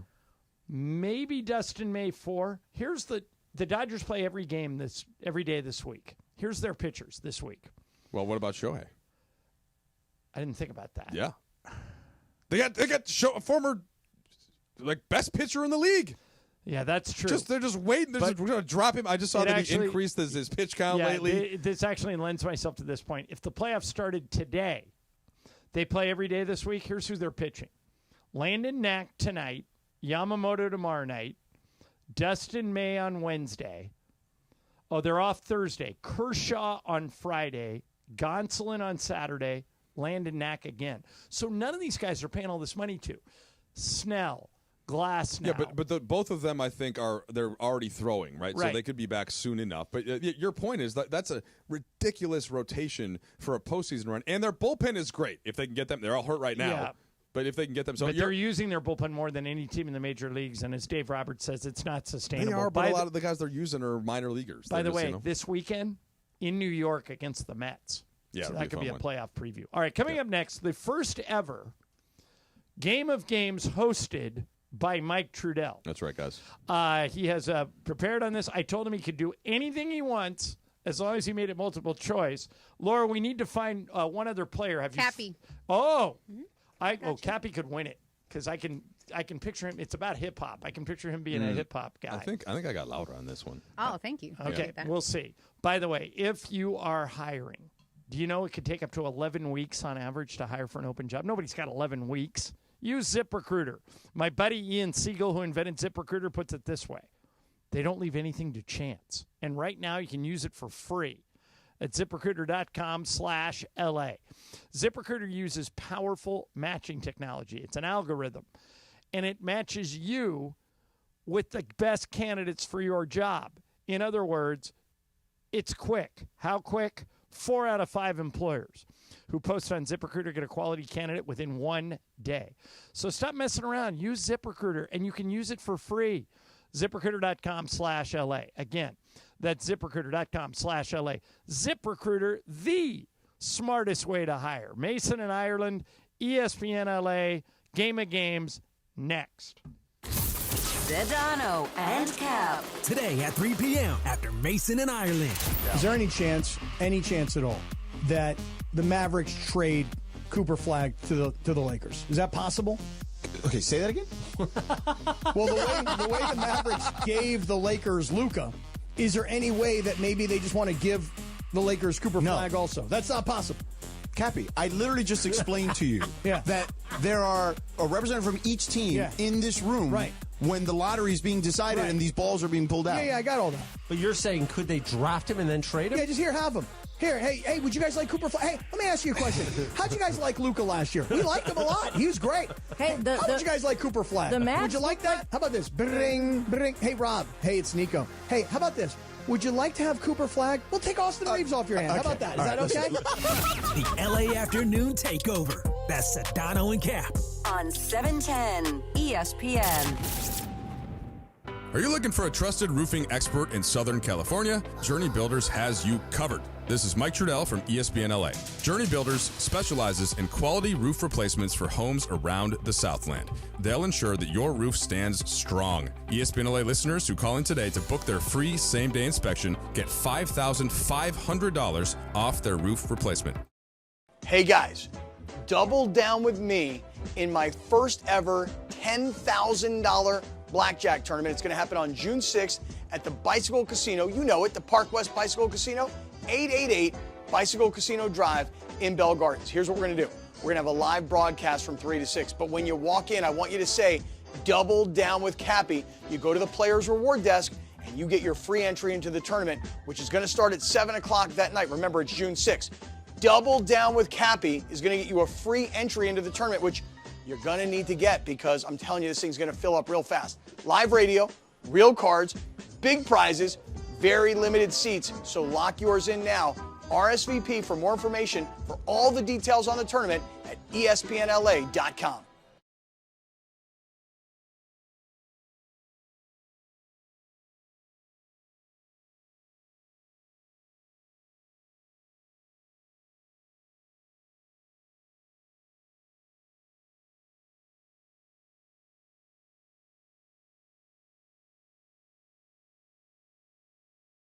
Today at Entertainment's official address. We all hear the radio ads about the IRS. They tell you to be afraid, to be scared, and they try to frighten you into calling. I'm not here to do that. Tax Relief Advocates is different. TRA is here to tell you that if you owe money to the IRS, whether it's $5,000, $50,000, or $500,000, we have a solution. It doesn't matter if you're sitting in your car, at work, or with your kids. No matter where you are, call now. 800-575-6759. Don't lose hope. TRA can eliminate or reduce what you owe to the IRS. Generous programs are now available that can give you a fresh start. Our passion is taxes and helping individuals fix their IRS problems. We have over 1,000 5-star reviews on Google and an A+ with the Better Business Bureau. You don't need to be afraid of the IRS any longer. End your tax nightmare today by visiting us online at TRA.com or call 800-575-6759. That's 800-575-6759. Tax Relief Advocates. Real solutions for real people.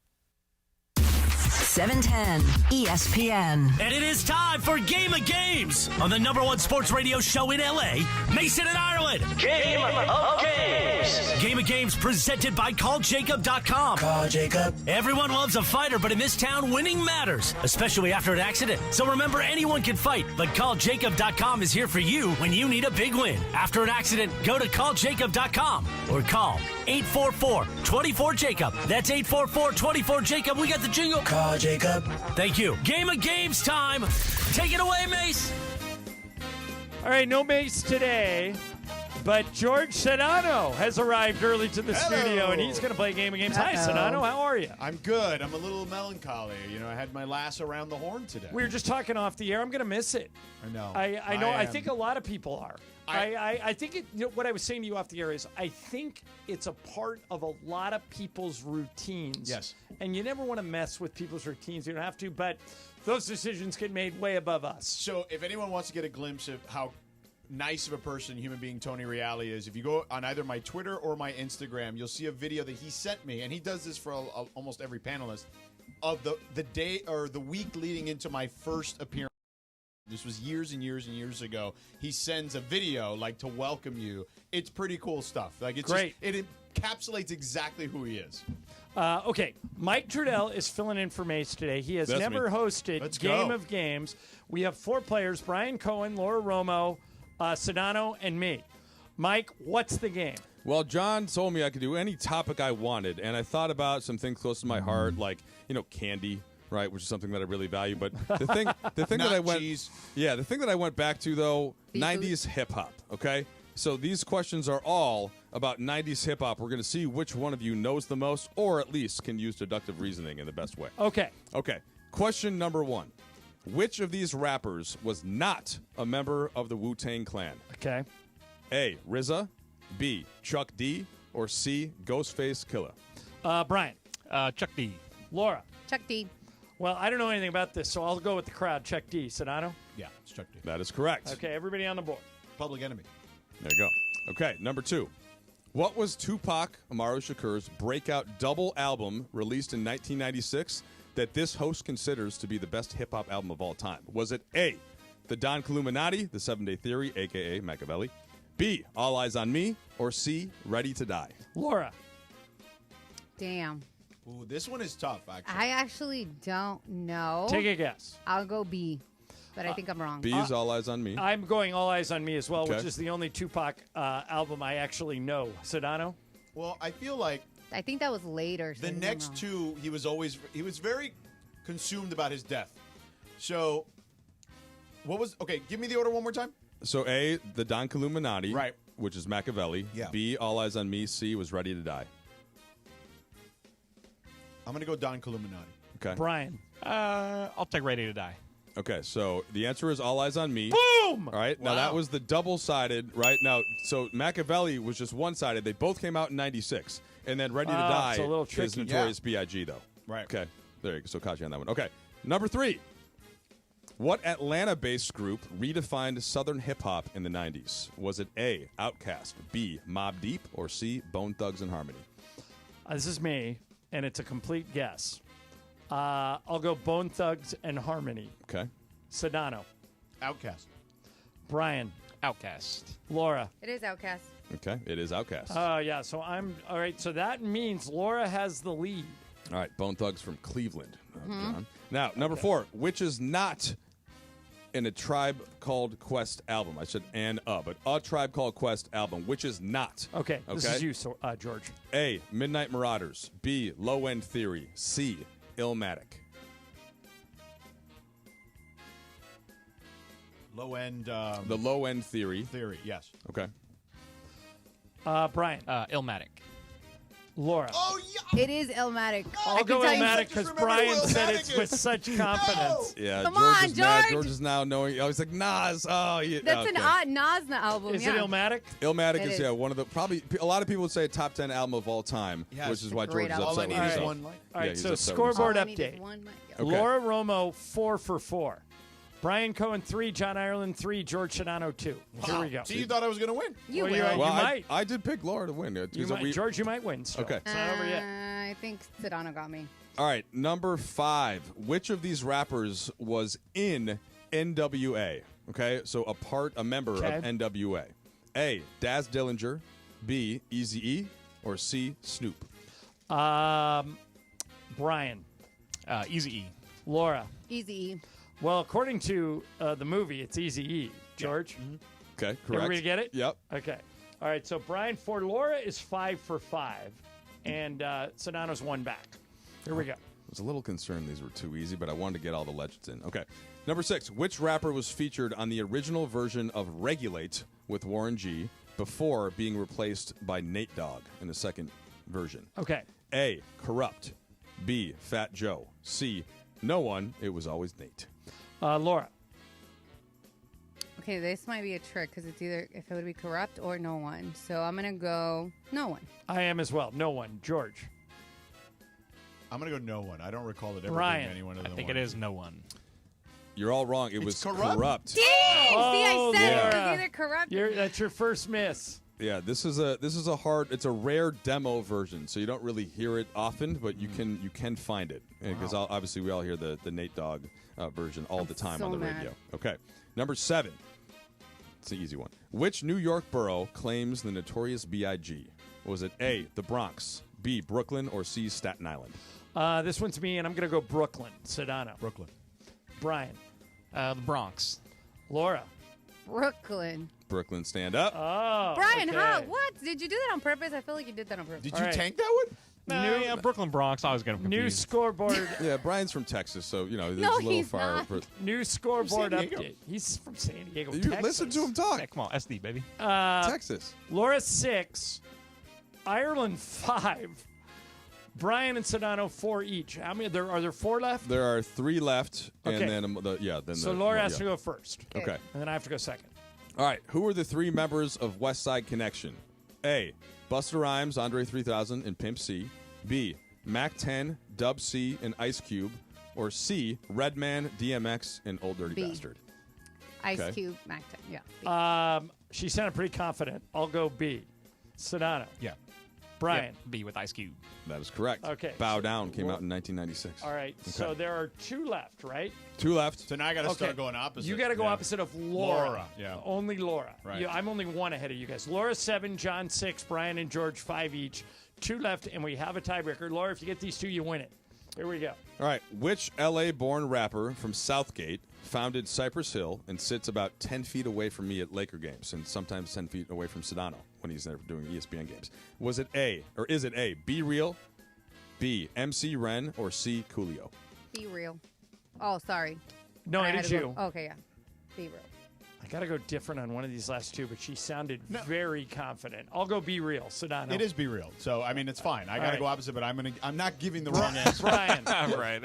It is, but let's go Coolio. Guy was in studio with me a couple years ago. Okay, it's Be Real. But don't tell me what the B and B Real must stand for. Is that the last from question? West Side Connection? No, that's Okay. not. Yeah. All right, so Sedano and Brian are out. Yeah. If Laura gets this right, she wins it.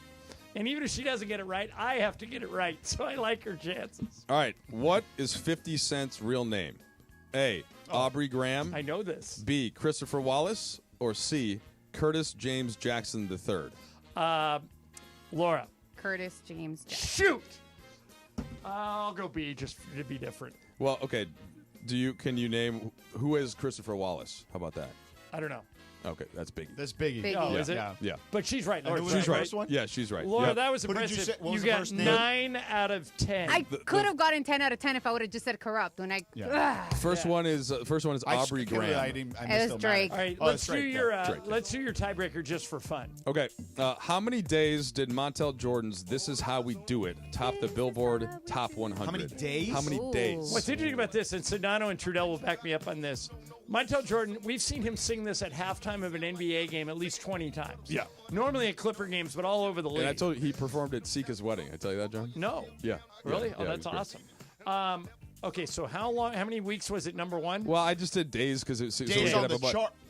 Did it top the charts? Yeah, Oh, number number one. on Billboard. How many days? Okay. But I mean, weeks. Yeah. All right. But I how got many a number. days? George, what's your number? 21. I wrote down 47. Brian? 75. Laura? 65. Ireland. It's 49 days. I almost got I went low 7 on- weeks on at number purpose. 1. Wow. For This Is How We Do It. Well, pretty That's good, impressive. yeah. And he was a one-hit wonder, right? This was No, I mean, like this his was own- his Got a biggest. couple He had guys. some other jams. Yeah. Yeah. This was his biggest one, though, for sure. And the one that is, he's still making money off, for sure. All right, that was a good game, Mike. Yeah. Okay, so do you guys know who's doing the game tomorrow? Jacob Imrani, He's for doing the his own first game. time ever, All is right. doing the game Oh, tomorrow. I expect that to be very good. Yeah, and Should be and- about like TV lawyers or something. Oh, maybe it will be. Yeah. Maybe it will Who's be. your favorite TV lawyer, John? Well, I've Ally seen. Well, she's great, but but Ling Wu, played by Lucy Liu, was like really good. Oh, what show was that? On Ally McBeal. Oh, okay. Same The show. best TV lawyer ever is William Shatner, Oh, Denny Crane Yeah. from Boston Legal. Yeah. Boston, that was a good Who show. just What about used the LA to- Law Crew? That's a good crew too. Yeah, I've seen every LA Law, but here's a great trivia question for you guys. So on Boston Legal, which is a David E. Kelly show, Denny Crane, William Shatner was this incredibly pompous attorney who had an incredible one-loss record, like would win almost. So he would just walk into any room and walk up to you, even if you'd never met him, and go, Denny Crane. They had his son, Donnie Crane, on 3 or 4 episodes, and he fathered his dad's. He'd just walk up to people and go, Donnie Crane. Who played Donnie Crane? Do any of you know? William Shatner's son? No. Yes. I didn't watch Is the it show. someone you all know? Donnie Wahlberg? I No. can't remember. Do you know Brian? Lord, you know who played Donnie Crane? I do not. Freddie Prinze Jr. Oh, no kidding. Wow. Yeah, he was great. My favorite TV lawyer is Mike Ross because people say that I look like You him do from look like Suits. him. Yeah. Although I was a little bummed out that Suits LA got canceled. Last night was the last ever Suits LA. I didn't start watching it. Was it good? I liked Worth it, watching? but Okay. it's now done. Speaking of lasts, there's another last on ESPN today. Last Sports Center out of that LA studio. Yeah, a lot of Linda, things. Linda Cohn, Stan Verrett, and Neil Everett will be showing up to do a segment. Love it. Love Neil. All right, coming up next, Super Crosstalk. We changed our internet today, and as of right now, Lord, do we have Cappy or no? We do not have Cappy. That's fine. We're I still- could just do the show What by do you myself. mean? Fine. You've been dreaming of this for years. Super Cross. I used to do it back in the day, pretty much. Sedano and friends. Yeah. Maybe Scott Kaplan joining us. We don't know. Super Crosstalk next, ESPN LA. You never have to miss a moment of LA's mega sports station. Get the all-new ESPN LA app. Just search ESPN LA in your App Store or Google Play. Download, tap, and bam! You got 710 ESPN in the palm of your hand. If you've been thinking about selling your home and you've heard about Seller's Advantage on the radio or seen them around town, you might be a little skeptical, wondering if they're just another shady company trying to take advantage. But that couldn't be further from the truth. Seller's Advantage has been buying homes from sellers in Southern California for over 20 years. They hold an A+ rating with the Better Business Bureau, and there's a reason they have some of the best reviews in town. Seller's Advantage will make you a competitive cash offer that can match what you'd end up with after paying for expensive repairs and agent commissions without the hassle of listing your home. Plus, they take pride in Hey, it's Travis. Join us Friday, May 30th from 9 a.m. to noon at Legends Attic in Claremont as we celebrate their one-year anniversary and kick off the Freddie Freeman World Series Game 1 Walk-Off Grand Slam Ball Tour. Plus, Oral Hershiser hosting special guests, Dodgers voice Joe Davis, Steve Sachs, Rick Monday, Jaime Harin, Peter O'Malley, and more. Giveaways in the amazing art of Dave Hobrick. Purchase your tickets for meet and greets at legendsattic.com. We'll see you Friday, May 30th at Legends Attic in Claremont.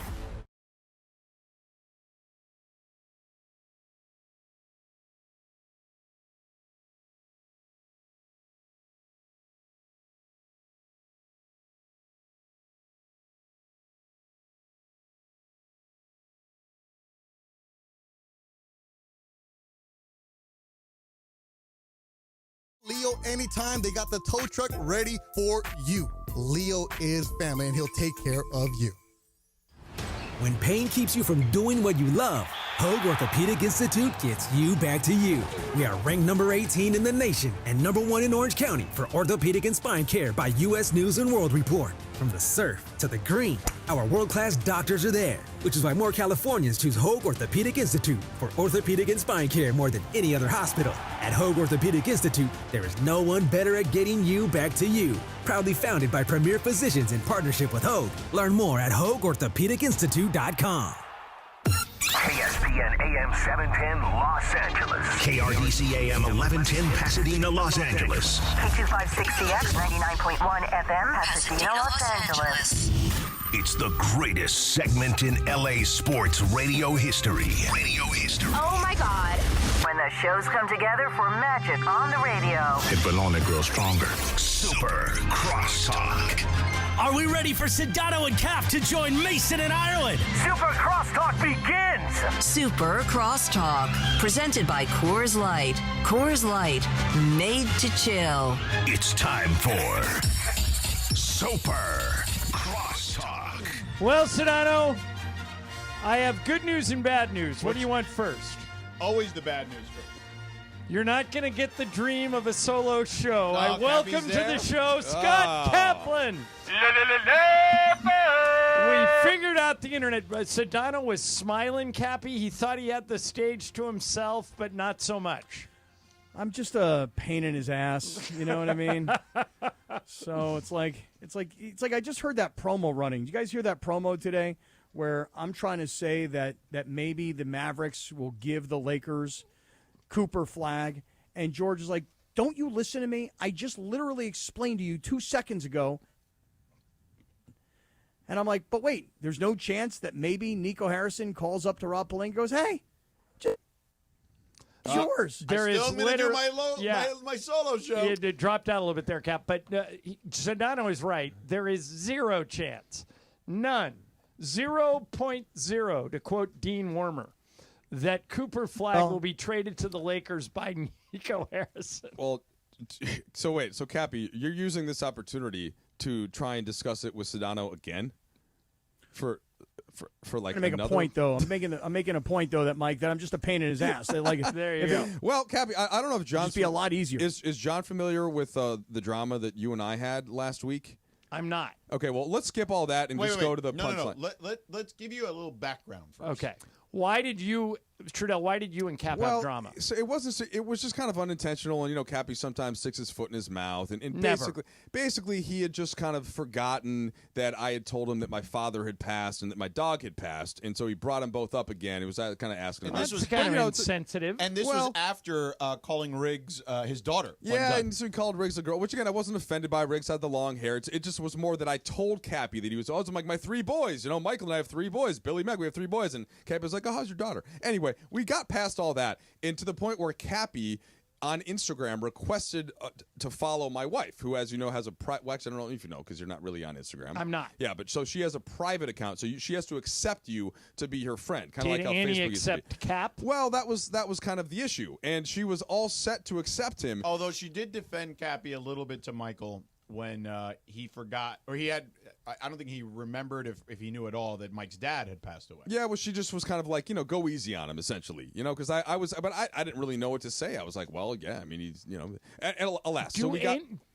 By the way, go ahead. I didn't mean to cut you off. No, we got past that, and so now here's the bottom line is Annie is now followed by Cappy. I don't know if that was a good decision by Annie. Well, Cappy, are you feeling good about it at this point? John, let me run this by you, and really, you sort of come off now party to all of this. Okay. So, this is not very good. nice picture of he and his wife. Yeah. Right. I clicked on the picture because a lot of times when you do that, it tells you who else is tagged in the photo, right? So I saw that it was Mike's wife. Seems like a lovely person. I've never met her, and because she had defended me over the Mike.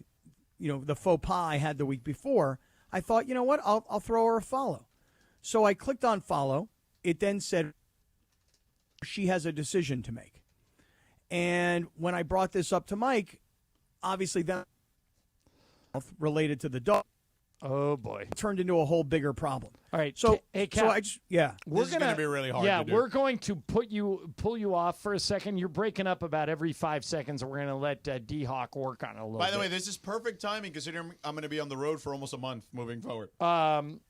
Because are you now in Conference finals? I leave tomorrow morning, first thing. Which conference are you doing? West. I think that's going to be I think it's going 7. I think both can go 7. I think it's a coin flip. I said earlier today, put a gun to my head, I'll take the Thunder because they get Game 7 in OKC, but would not be surprised at all if Minnesota beats them. What do you think?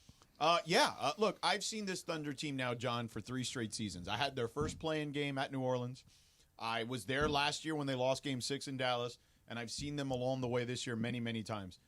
They're literally learning on the fly because they're so young. Right. But they've got guys they can lean on, like Caruso and even Hartenstein to an extent, who have played in the league for a little bit and have been in the playoffs as much, if not more, than them. So I just really like what they're capable of doing. I think their ceiling is incredibly high. Trudeau, I just thought about something. Caruso won a title with the Lakers, and he plays for Oklahoma City. Has anyone on the Minnesota roster won a title? DiVincenzo with the Bucks. There it is. That's it. Yeah. Yeah. So one player each, and it's a reserve And he was guard. hurt, so he didn't even actually play in the finals. None of their starters. I just think that like where this series is the pivot point, and I think we had the same conversation before the Lakers played Minnesota. Before that series started, we thought of Julius Randle as maybe like the 34th best player in the NBA or something like that. Now he's like top 15. And so he's turned into essentially a legit second star, and that has raised their ceiling so much higher than it was before. And like, what I'm curious to see is how does OKC respond to really getting pushed? Like, because of their depth, because of how many good players they have, I think they're going to respond well. But, Minnesota won both of their series in relative ease. Like, it wasn't easy until Game 5 for the Wolves to beat the Lakers. Luka gets sick in Game 3. They're still in it until the final minutes. Game 4, we know how that went, where the Lakers were up by 10 to start the fourth quarter. So all of those were tight games, but then Game 5, they run away with it. And then Steph Curry gets hurt early in Game 2, and the rest of that series, they kind of walk through. So the Warriors win Game 1. They start Game 2. Steph has a couple points, and he gets hurt in the second quarter of Game 2, if I'm not mistaken. Isn't that right? It was 13 minutes in, I thought. Or did he get? Oh, did he get hurt in Game 1? And then they still won, even though he was out in the second half. Yeah. That's right. That's right. And then he misses Game 2 in the rest of the series. Thank you, George. This is why George is going to cover this series and not me. So they really haven't gotten pushed, and then what does that do to each team mentally? Because roster-wise, I think they are closer than people might think. Oh, yeah, they're very close. Yeah. The NBA just fined J-Dub, Jalen Williams of the Thunder, because when he did his post-game media session yesterday, he wore a shirt that said, F art, let's dance. But it said the F word. No. And it reminds me of the time that one time Kobe's wife, Vanessa, was at a game, and we got a shot of her sitting at the game, and she took her jacket off, and her shirt said, stylish MFer, but it spelled it all out. And everybody, Sue Stratton, who was our producer at the time, just went like crazy. Oh, we can't show. And everybody laughed. Everybody thought it was funny. So what's the contingency plan, George, if Cappy, can't get his internet? Michael, I've been doing radio for 25 years. I can do a show with DeAndre and Lindsay pretty easily. Okay, so you're going to get a steady diet of Chris Morales if Cappy goes down. He doesn't need to be in here. I know that. Yeah. Did you see but how? Does he know that? No, probably not. Did you see how, John? George could not have been any less bothered when I asked him that question. He could not have been any less concerned.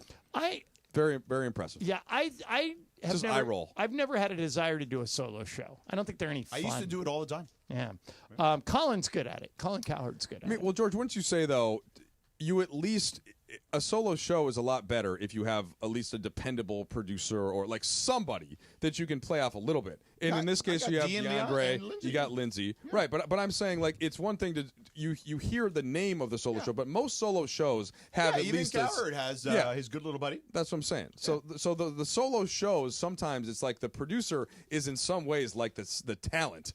They're just not with the name on the show. Sound like you don't got that much faith in us back here, Trudell. Damn, dog. Damn, man. I literally just verbatim gave you name drop credit. So don't say that. I'm saying that when people think of a solo show where only the host gets the name and they get all the money, they're not giving respect to the people like you, DeAndre. What you behind need the in life, scenes money, who are power, making- respect. That's who's making the show move, and then the host is, of course, winding it all together. Hey, so DeAndre and Sedano, we were talking earlier about how Tampa Bay has a 450-pound dude in their camp. Played football at Florida. He's a defensive line. What would be the best way to deploy that weapon? A 450, assuming he special teams, kick, return, punt block. Field goal block, that kind of stuff. Somebody had a good idea. Tush push blocker. That's in other good, too. words, But he's a nose tackle, so that's his position. Yeah, so you just clog up the middle, and that way guys can get through to block kicks. Did you call any Florida games this year? Not this no, year. but the guy, he's a Florida kid. The guy who calls all of Florida's games, Sean football Kelly. and basketball, Sean Kelly works for. We both know him. He works for ESPN. He's calling game one. He's doing the East series for radio. Okay. Yeah, great guy. Yeah. And it'll be. He used to be the Pelicans guy. Right. That's when I met him. Yeah. Oh yeah. Okay. That fine. Okay. That put it together for me. But it'll be now. What the first game's tomorrow night? NBA game, right? West is tomorrow night. West work tomorrow. Yeah. Tuesday. Yeah. Every other day basically. So you're going to Oklahoma. Yeah, Oklahoma for 2 days. Then perfect weekend in Minneapolis. Going to be like 68 degrees. All right. Head out to Lake Minnetonka for me. No, you gotta go to JD. No, Hoyt's. I've already been, obviously. But yeah, I'll take some of the people on the crew have not been, so we'll go to JD Hoyt's. We'll go to Oscars which is the big steakhouse. Have you been to Murray's, which is a steakhouse that is stuck in the 50s? No, I have not. Matt, And then Formica hold on. tables. Forget all this. The downtown restaurants are good. That like any big city, that's Right. fine. You get don't be lazy. It takes 25 minutes. Get in an Uber, go out to Lake Minnetonka, and sit on the lake, sit on the wharf at Lord Fletcher's. That's a real Minnesota I'll go there for lunch one day. experience. Yes. And then Breen, there's an Italian place there. Breen absolutely loves. So I'm sure we'll go to that. And then of course we'll be with PJ. So there'll be a lot of private rooms, meals, and booze. Yeah, PJ wine will be involved. Let me tell you something. That guy is 73, I believe, maybe 74 now. The way that guy lives, I don't even know. He's from a different generation because I can't keep up. And I'm 30 some odd years younger than him. 30 years younger than him almost. Yeah.